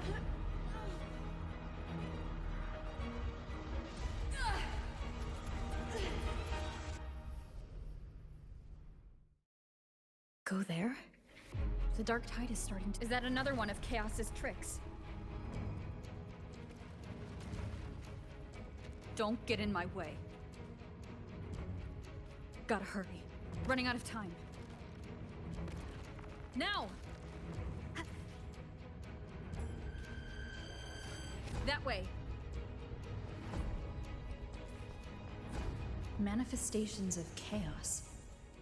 Where is it taking Yuno? How can I find her? Yuno wanted to come here. What did she remember? What's different about this place? When she said it's where it ended, does that mean it's the way out?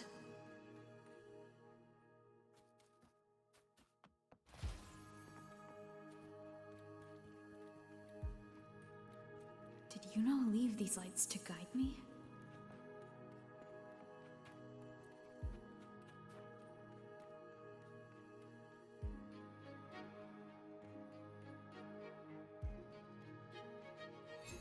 Those cursed creatures.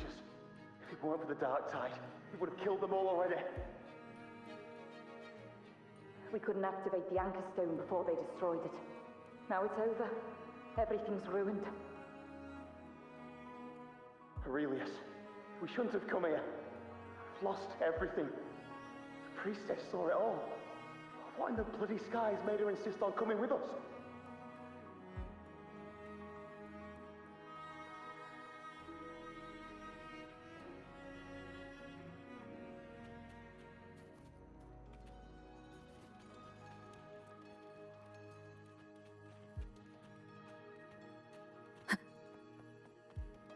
An unexpected discovery.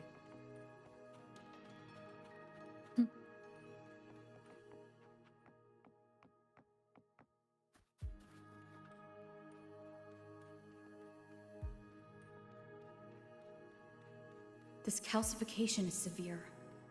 Such corruption. The dark tide's surge just now wouldn't be enough to cause this.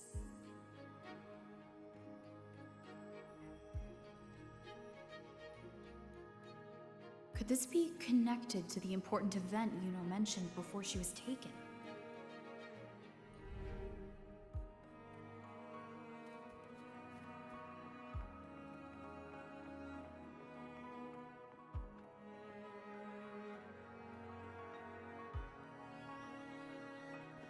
First David, then Lillian, then Ari, Vincentius, Perla, now even Anassa.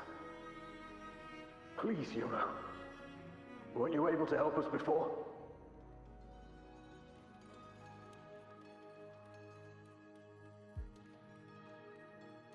Just like when you told us to use a spear against the tacit discord. Help us see something again. You must be able to see something. All of us, doomed to die. If that's true, why did you come with us? Just to watch us die? No. The dark tide's corruption is spread too wide. It's covering their retreat, we can't catch them. The moonlight offered us some illumination, but... now it too is being swallowed by the dark tide.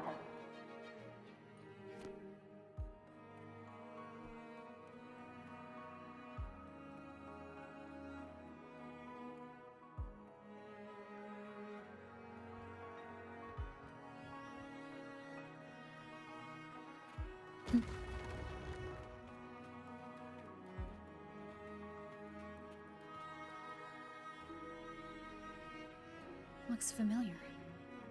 A priestess's candelabrum.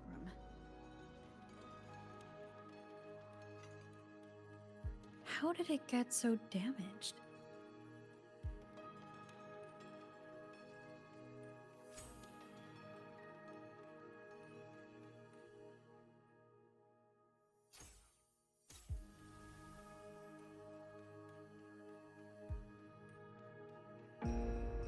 Fate unveils itself to the priestess.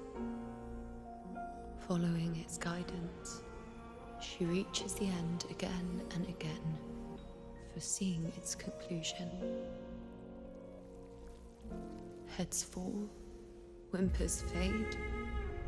She sees no hero of heroes. Variables added, visions expanded. She sees no hero of heroes. Beyond a doubt, no other choice. She sees no hero of heroes. The priestess is never wrong, but she despises her own truth. For her success is Septimon's defeat. Defeat. Why? Defeat. Is it always defeat? If fate one day wills our annihilation, if we are nothing more than fate's puppets, when that time comes, what good is a priestess?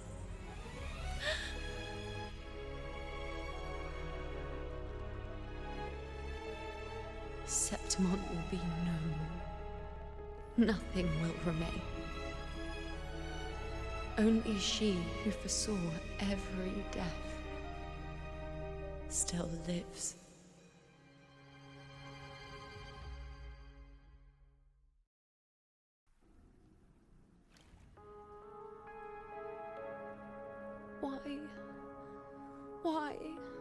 Why? Hundreds of days and nights spent in fate's embrace, staring at the end. I tried to see everything, missing nothing, but not once did I see a single future where Septimon still stands.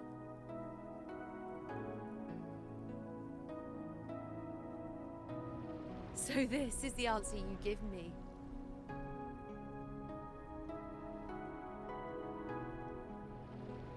To know our inevitable doom, then tell the people of Septimon to wait for it, accept it, and even be grateful?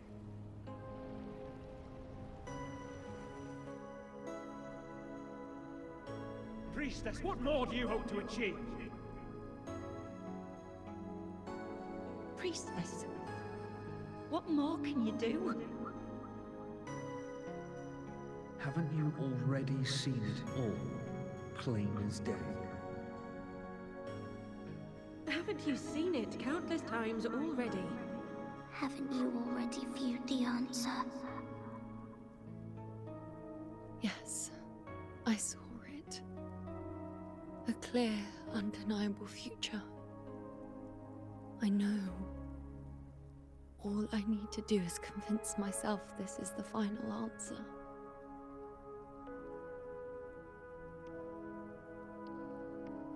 But how could I ever accept it? How could I be content?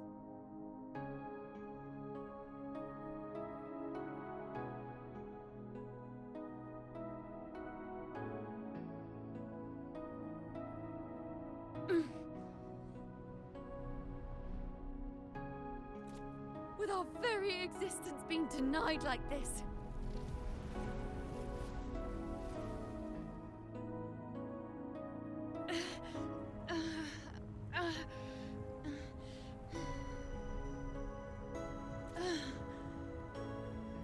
Who are you to decide Septimon's fate?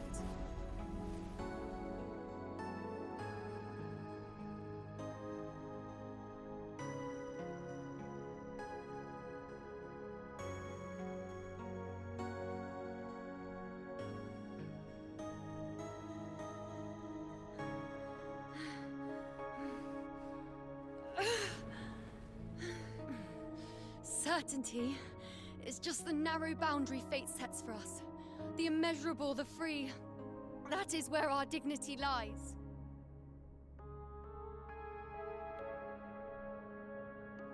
A mouthpiece, a silent witness. If this is what you expect of me.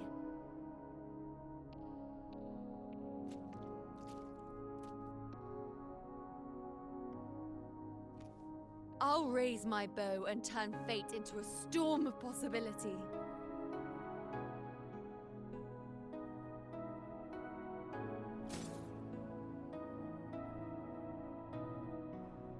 If, just once, I can prove you are not fixed, then will this so-called end even...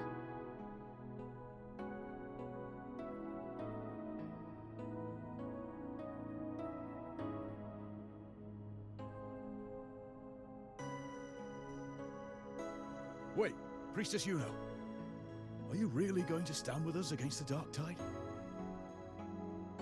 You've already seen how it ends, haven't you? Of course.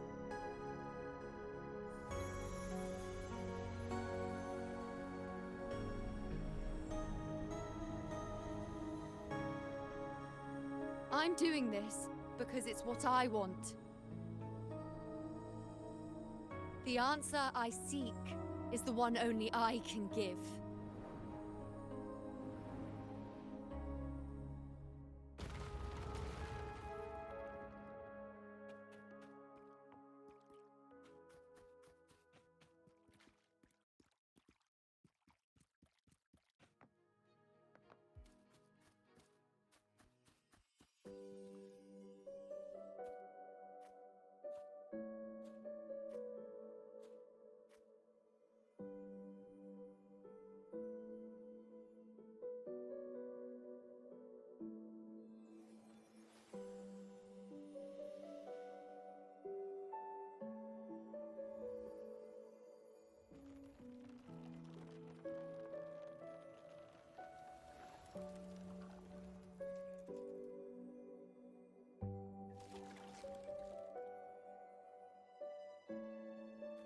The Lunaran bows have grown strong.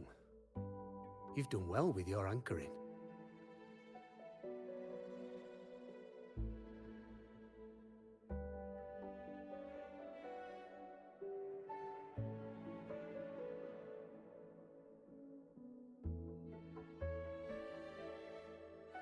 Look at you. A mortal from the real world stumbling into chaos. What else would you be here for, if not to take something back with you? Also, with that thing on your wrist there, isn't it clear? That's how she's been connected to you all this time. Only anchoring explains that. As for your second question, that's even stranger. Along the way, you met priestesses, gladiators, and many others chasing prophecies. Did you ever stop to wonder who they were?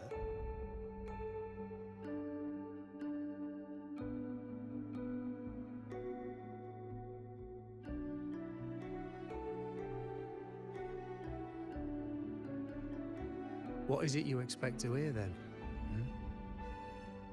I'm a blacksmith, long dead. Once a forger of weapons.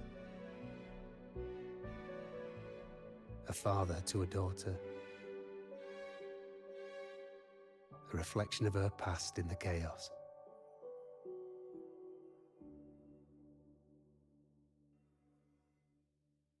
Aye. But just like the question of who I am, that's not the point.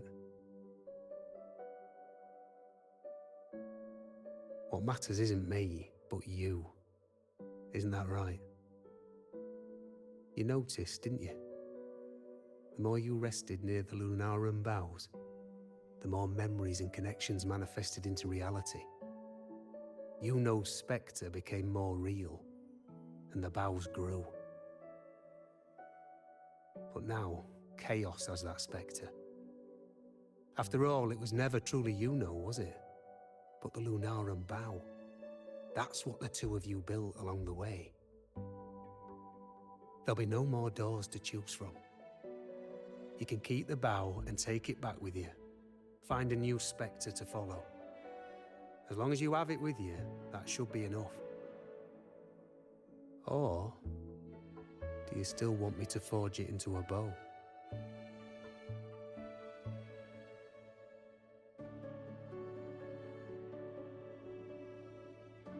We were gathering Lunarum boughs to forge the bow. Just like I came here only to anchor her and bring her back.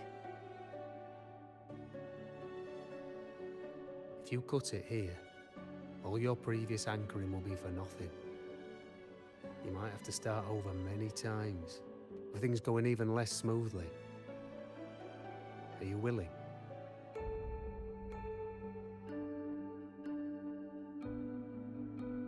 Not to mention being trapped in chaos for so long. There's a chance she's already forgotten her will to fight. Are you sure you want to throw away all the certainty you've built just to gamble on a possibility?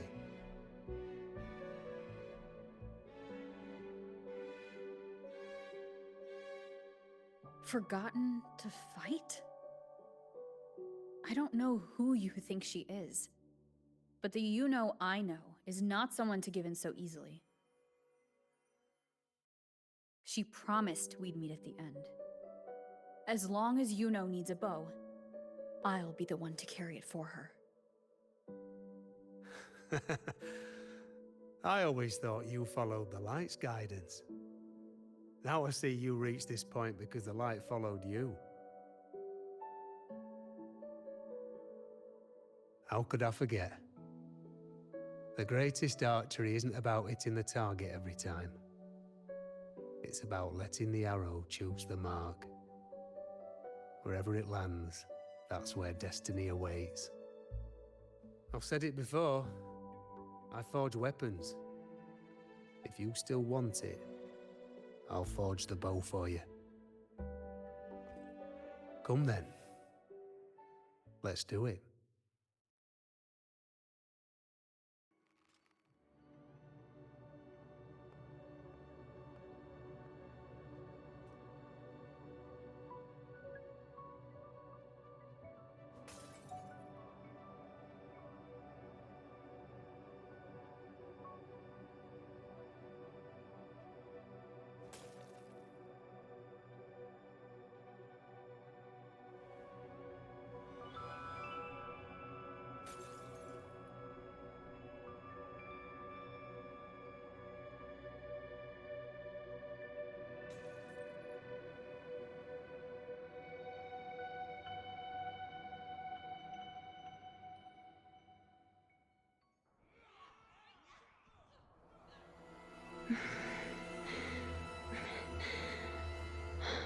This is...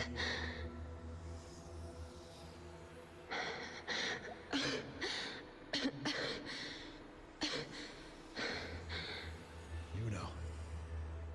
Priestess Yuno.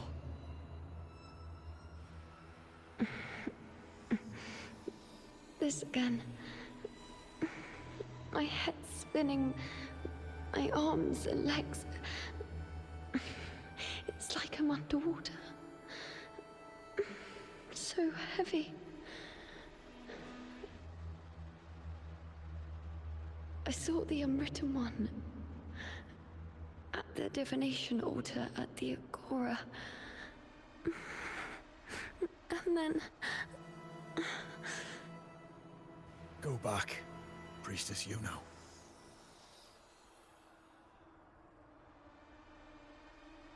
Aurelius?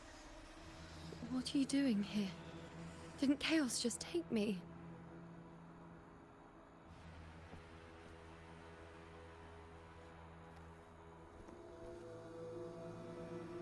This place must be where I gave my last prophecy 3 years ago. At the end of the spring basin where the dark tide surged.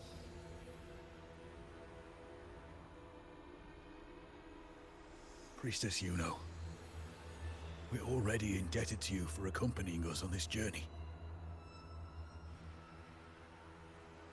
But you've seen how it ends. Our squad is doomed. The others and I are fated to fall here. There's no need for you to risk your own life any longer. Return to Tetragon Temple. That's where you should be. I too will go where I should be.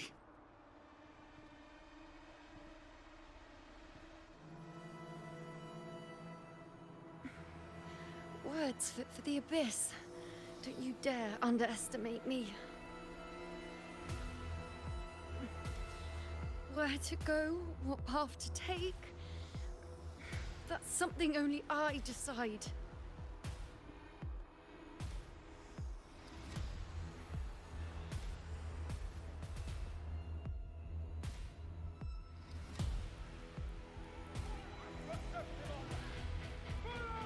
I shall bear witness.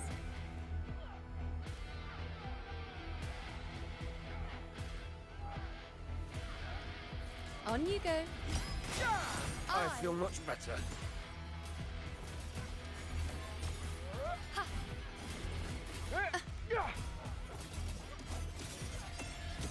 Hey, triumph!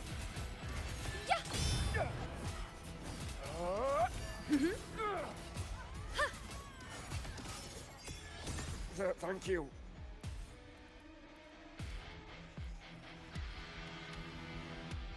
Are you the priestess Aurelius spoke of? Thank you. Back there, closer to the surge. They need... Don't push yourself. After what you've just been through, it's enough that you're still on your feet. Treat your wounds first. Leave the back up to me.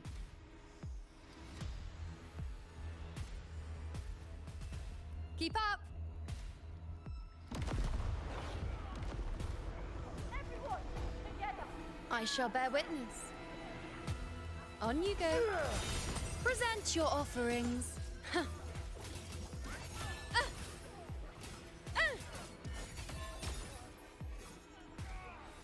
Bow before me.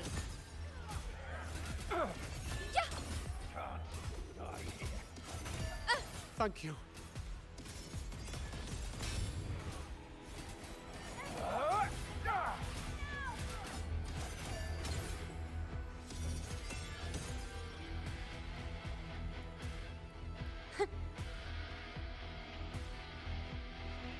Thank you. I feel much better. I can still... Definitely not. You are too wounded. Before worrying about them, make sure they don't need to worry about you. I know what you're planning. I'll go in your stead.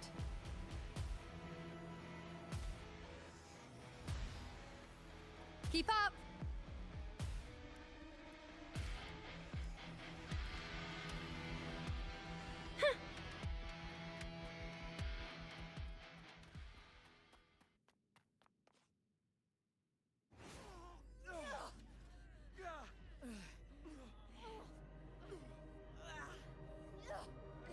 Cowardly, blighted bastards.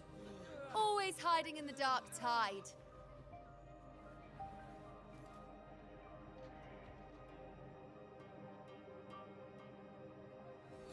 Then I'll send you right back into it!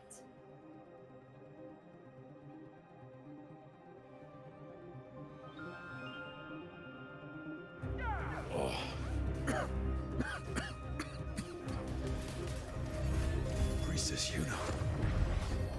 Thank you. You and all of us. You've done well. I will not let you fall. This is pure torture. How can I let it end like this again?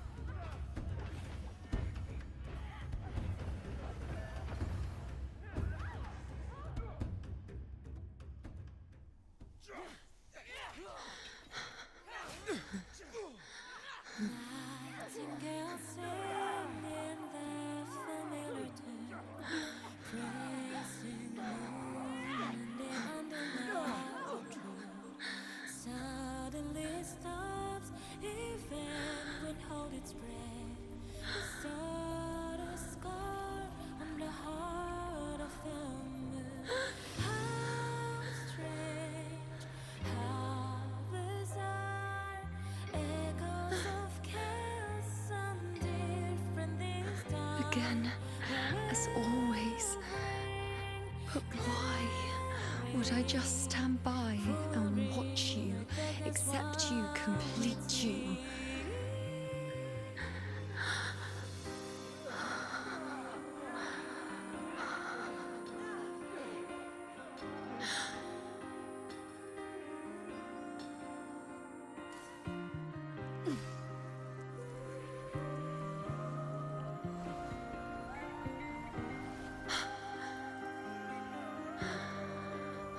No.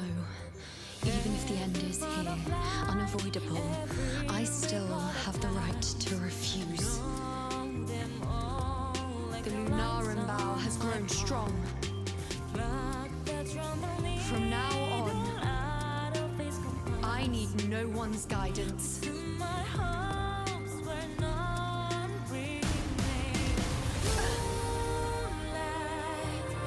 Because wherever I choose to aim is my true destiny.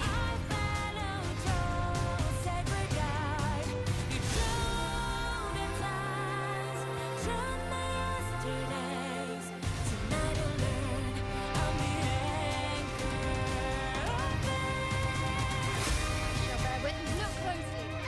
Before you isn't a moon the dark tide can devour. It is a moon I command. I made myself the arrow who will answer to me. No escape, no retreat, no way out.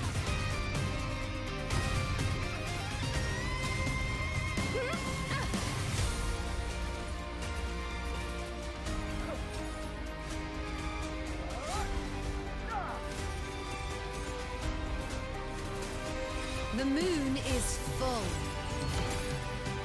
Fate revealed. Weapons up! On you go. Entertain me.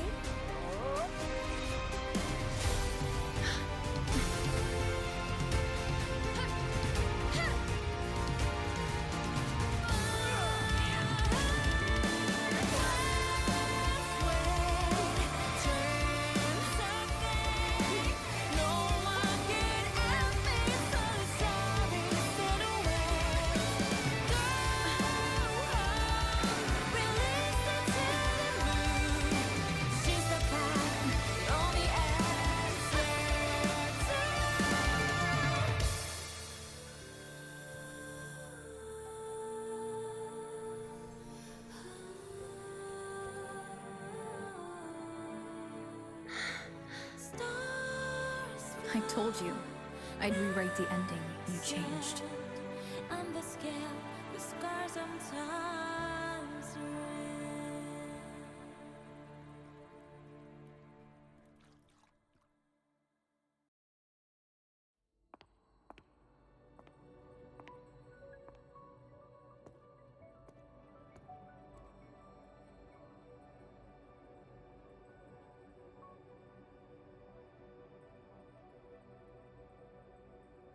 Yes.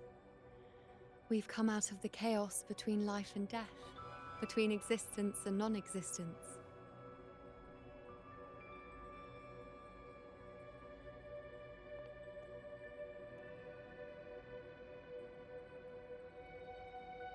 There aren't any guiding traces, no visions of fate's hand. It's just you and me and our own grasp on what's to come. Compared to before, now what we see is...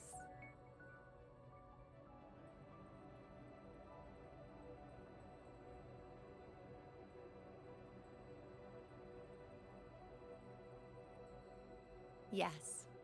Stretching as far as the eye can see, an infinite void. More vast than what I saw within you, or anything I glimpsed in the future. So this is what our changed ending looks like. No longer an indeterminate chaos or a singular answer given by someone, but an infinite sea of possibility awaiting choice. It seems there's nothing, but in truth, there's everything. So this is the true meaning of a void. Now, it's time to leave this place.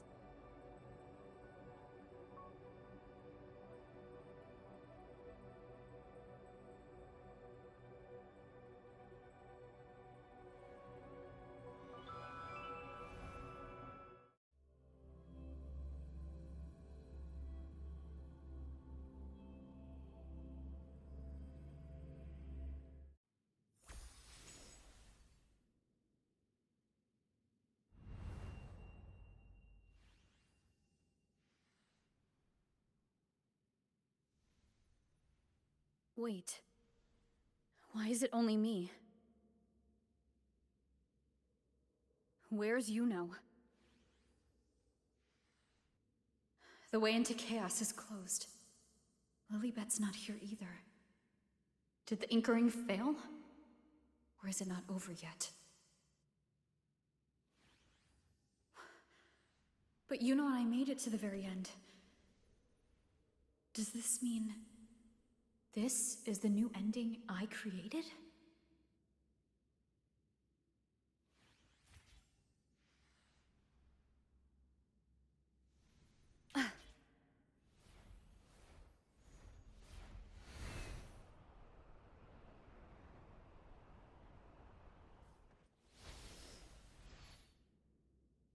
And you, unwritten one?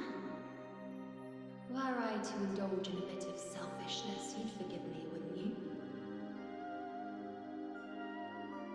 If one day this bracelet becomes meaningless to anyone else, I hope you will remain the exception, unwritten one. Even I fear being forgotten. A death that shouldn't have happened, traded for an unforetold victory. A fair deal. But perhaps in that distant future, forgetting might prove far easier than remembering. Never mind. In any case, you are not to return it. I won't let go. I don't want to let go. But be careful. Don't get lost in the chaos. And I shall put my best foot forward as well. We shall meet at the very end.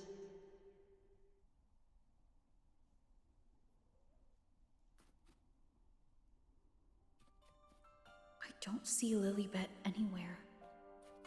I'll ask those priestesses over there. Don't you think it's odd? Don't you think it's odd? Even if we can't see the next part of Septimon's auguries, it still shouldn't be such a white blank. Grandmother Lilibet also said that for the first time, some of her records in Septimon's auguries were rewritten. Yes, it's like there's a whole new part to the story. Huh? Wait, aren't you the one they call the Unwritten One? This is our first time meeting you in person.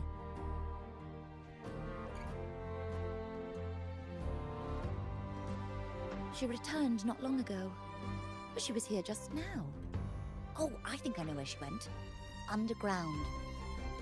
I don't know why, but things just keep happening today. Apparently, that Ovidius, locked up below, overheard the priestesses talking about some prophecy and escaped. Just like that. I think Lilibet must have gone to handle the situation. No, that's not it. Ovidius wasn't being locked up. He chose to stay here. If he wanted to leave, Lilibet wouldn't worry about him. I think she was called away to the celebration. Ah, yes. I saw a girl with 2 blue, or was it black, ponytails. Grandmother Lilibet went to the celebration with her. Ah, that makes sense. It must have started by now then. Before the oration ends, Lilibet would definitely need to be there. Do you know who Yuno is? Yuno? I don't think I've heard that name before. Do you mean that's the girl we're talking about? Apologies, I didn't have a good look at her. We've only just become priestesses. There is much we still don't know about this land. Maybe she was Yuno. If it's important, perhaps you might try looking for her at the celebration. Don't you think it's odd? Grandmother Lilibet also said...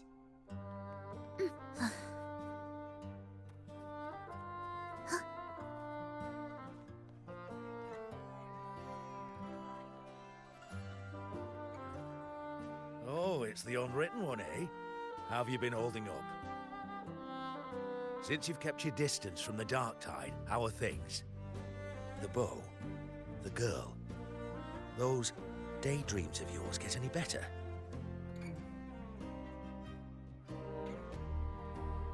Let me think.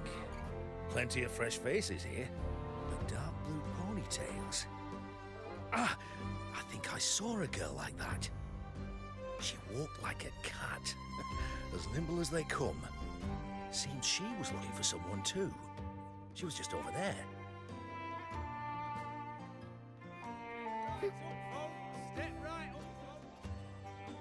Drinks, fine food, rations, rose bearers milling about.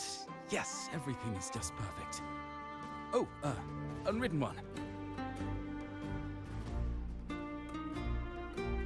I was just saying how the celebration is nearing its most glorious part. You've come here for more petals to hand out? Or would you like me to recommend another interesting part of the ceremony?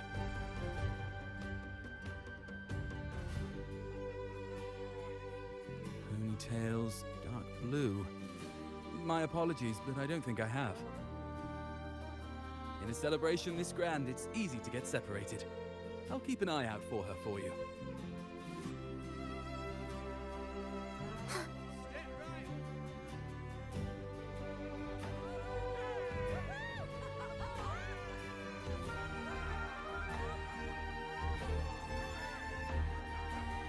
Come on over, toast! Let's drink till we drop!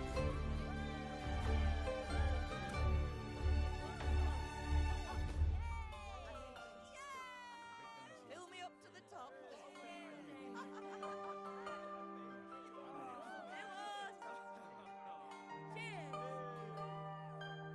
We should just live in the moment and enjoy what we have now. That's more like it.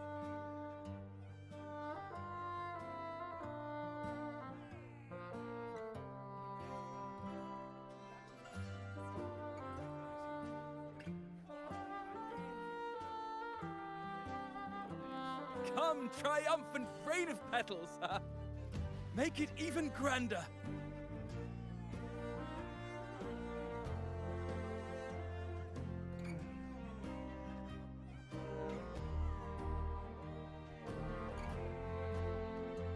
Didn't you tell me we would meet at the very end? Then why can't I find you?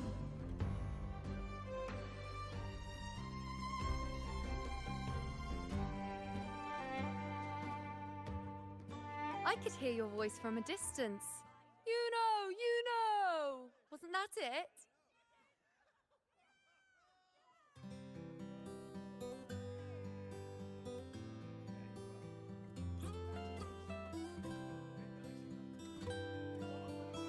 Seems like you're in an awful hurry to find someone.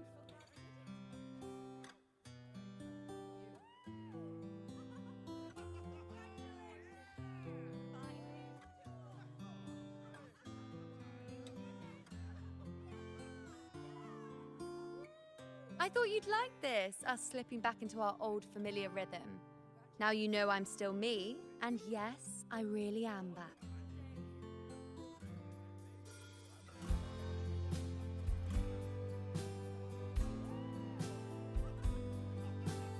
It's just like you saw at the end of the chaos. 3 years ago, at the end of the spring basin swallowed by the dark tide, I, as a priestess, made my choice.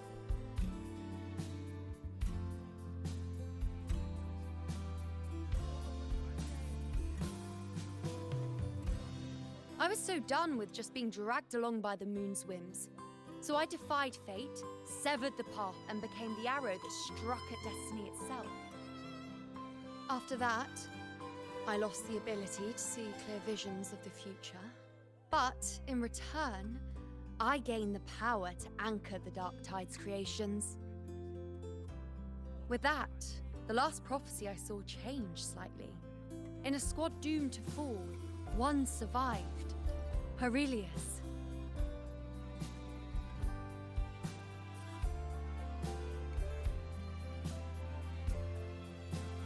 If I can do it once, Then I can do it a second time, then a third. Perhaps one day I can overturn more destined futures.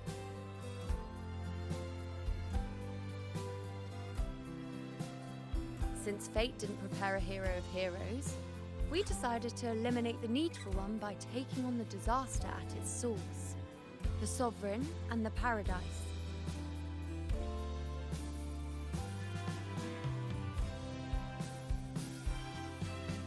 This is the plan Augusta and I made, though I did hide the teeny tiny cost.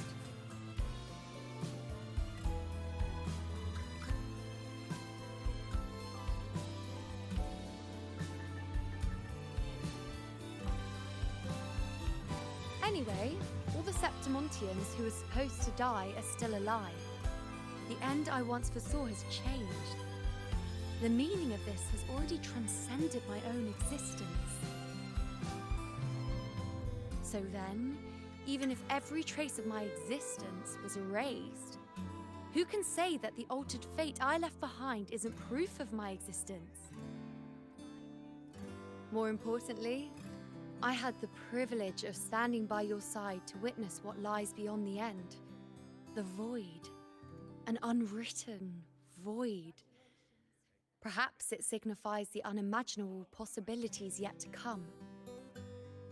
Just like you, bringing unknown possibilities to Septimont.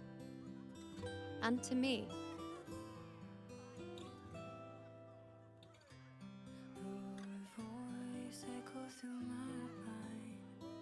Why?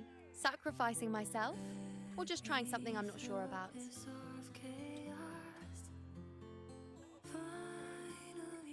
Come now, you know me. I follow my whims. And the more I trust someone, the harder it is to keep my impulses in check.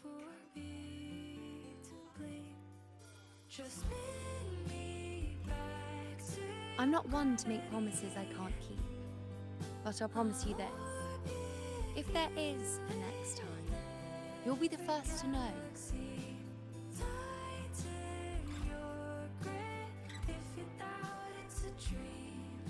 And when I do, you'll get the full story, no holding back.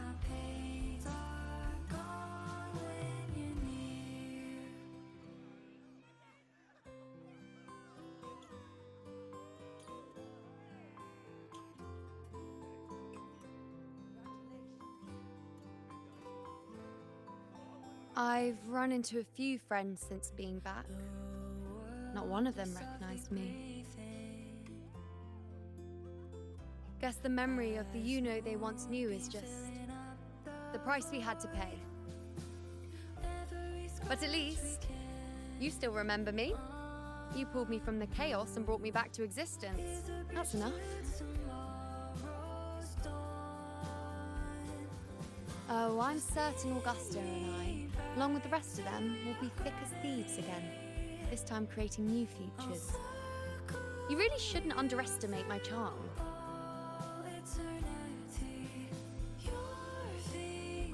Oh, yes, and this bracelet. This is the second time I've given this to you. Never mind the first time, but I wouldn't refuse a second time if I were you.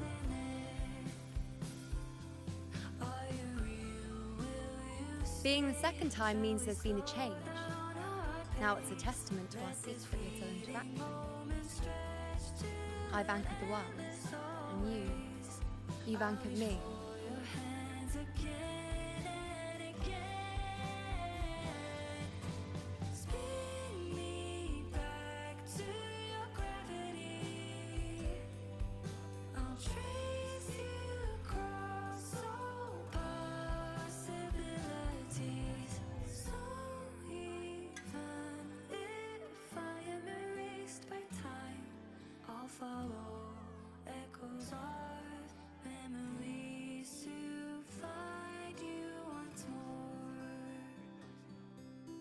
As for any matter pertaining to me, what you saw in the chaos and what transpired, do not breathe a word of it to another soul. Understand?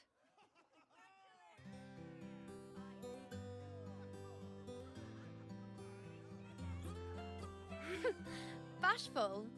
Hardly. If you blurt it out, it would cause quite a stir. All that explaining would be too much hassle. Besides, to them, I am quite the anomaly. If the truth came out, the first reaction would be shock.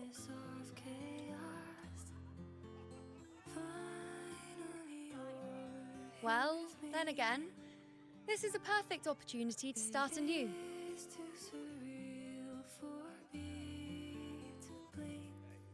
Just spin me back to your gravity.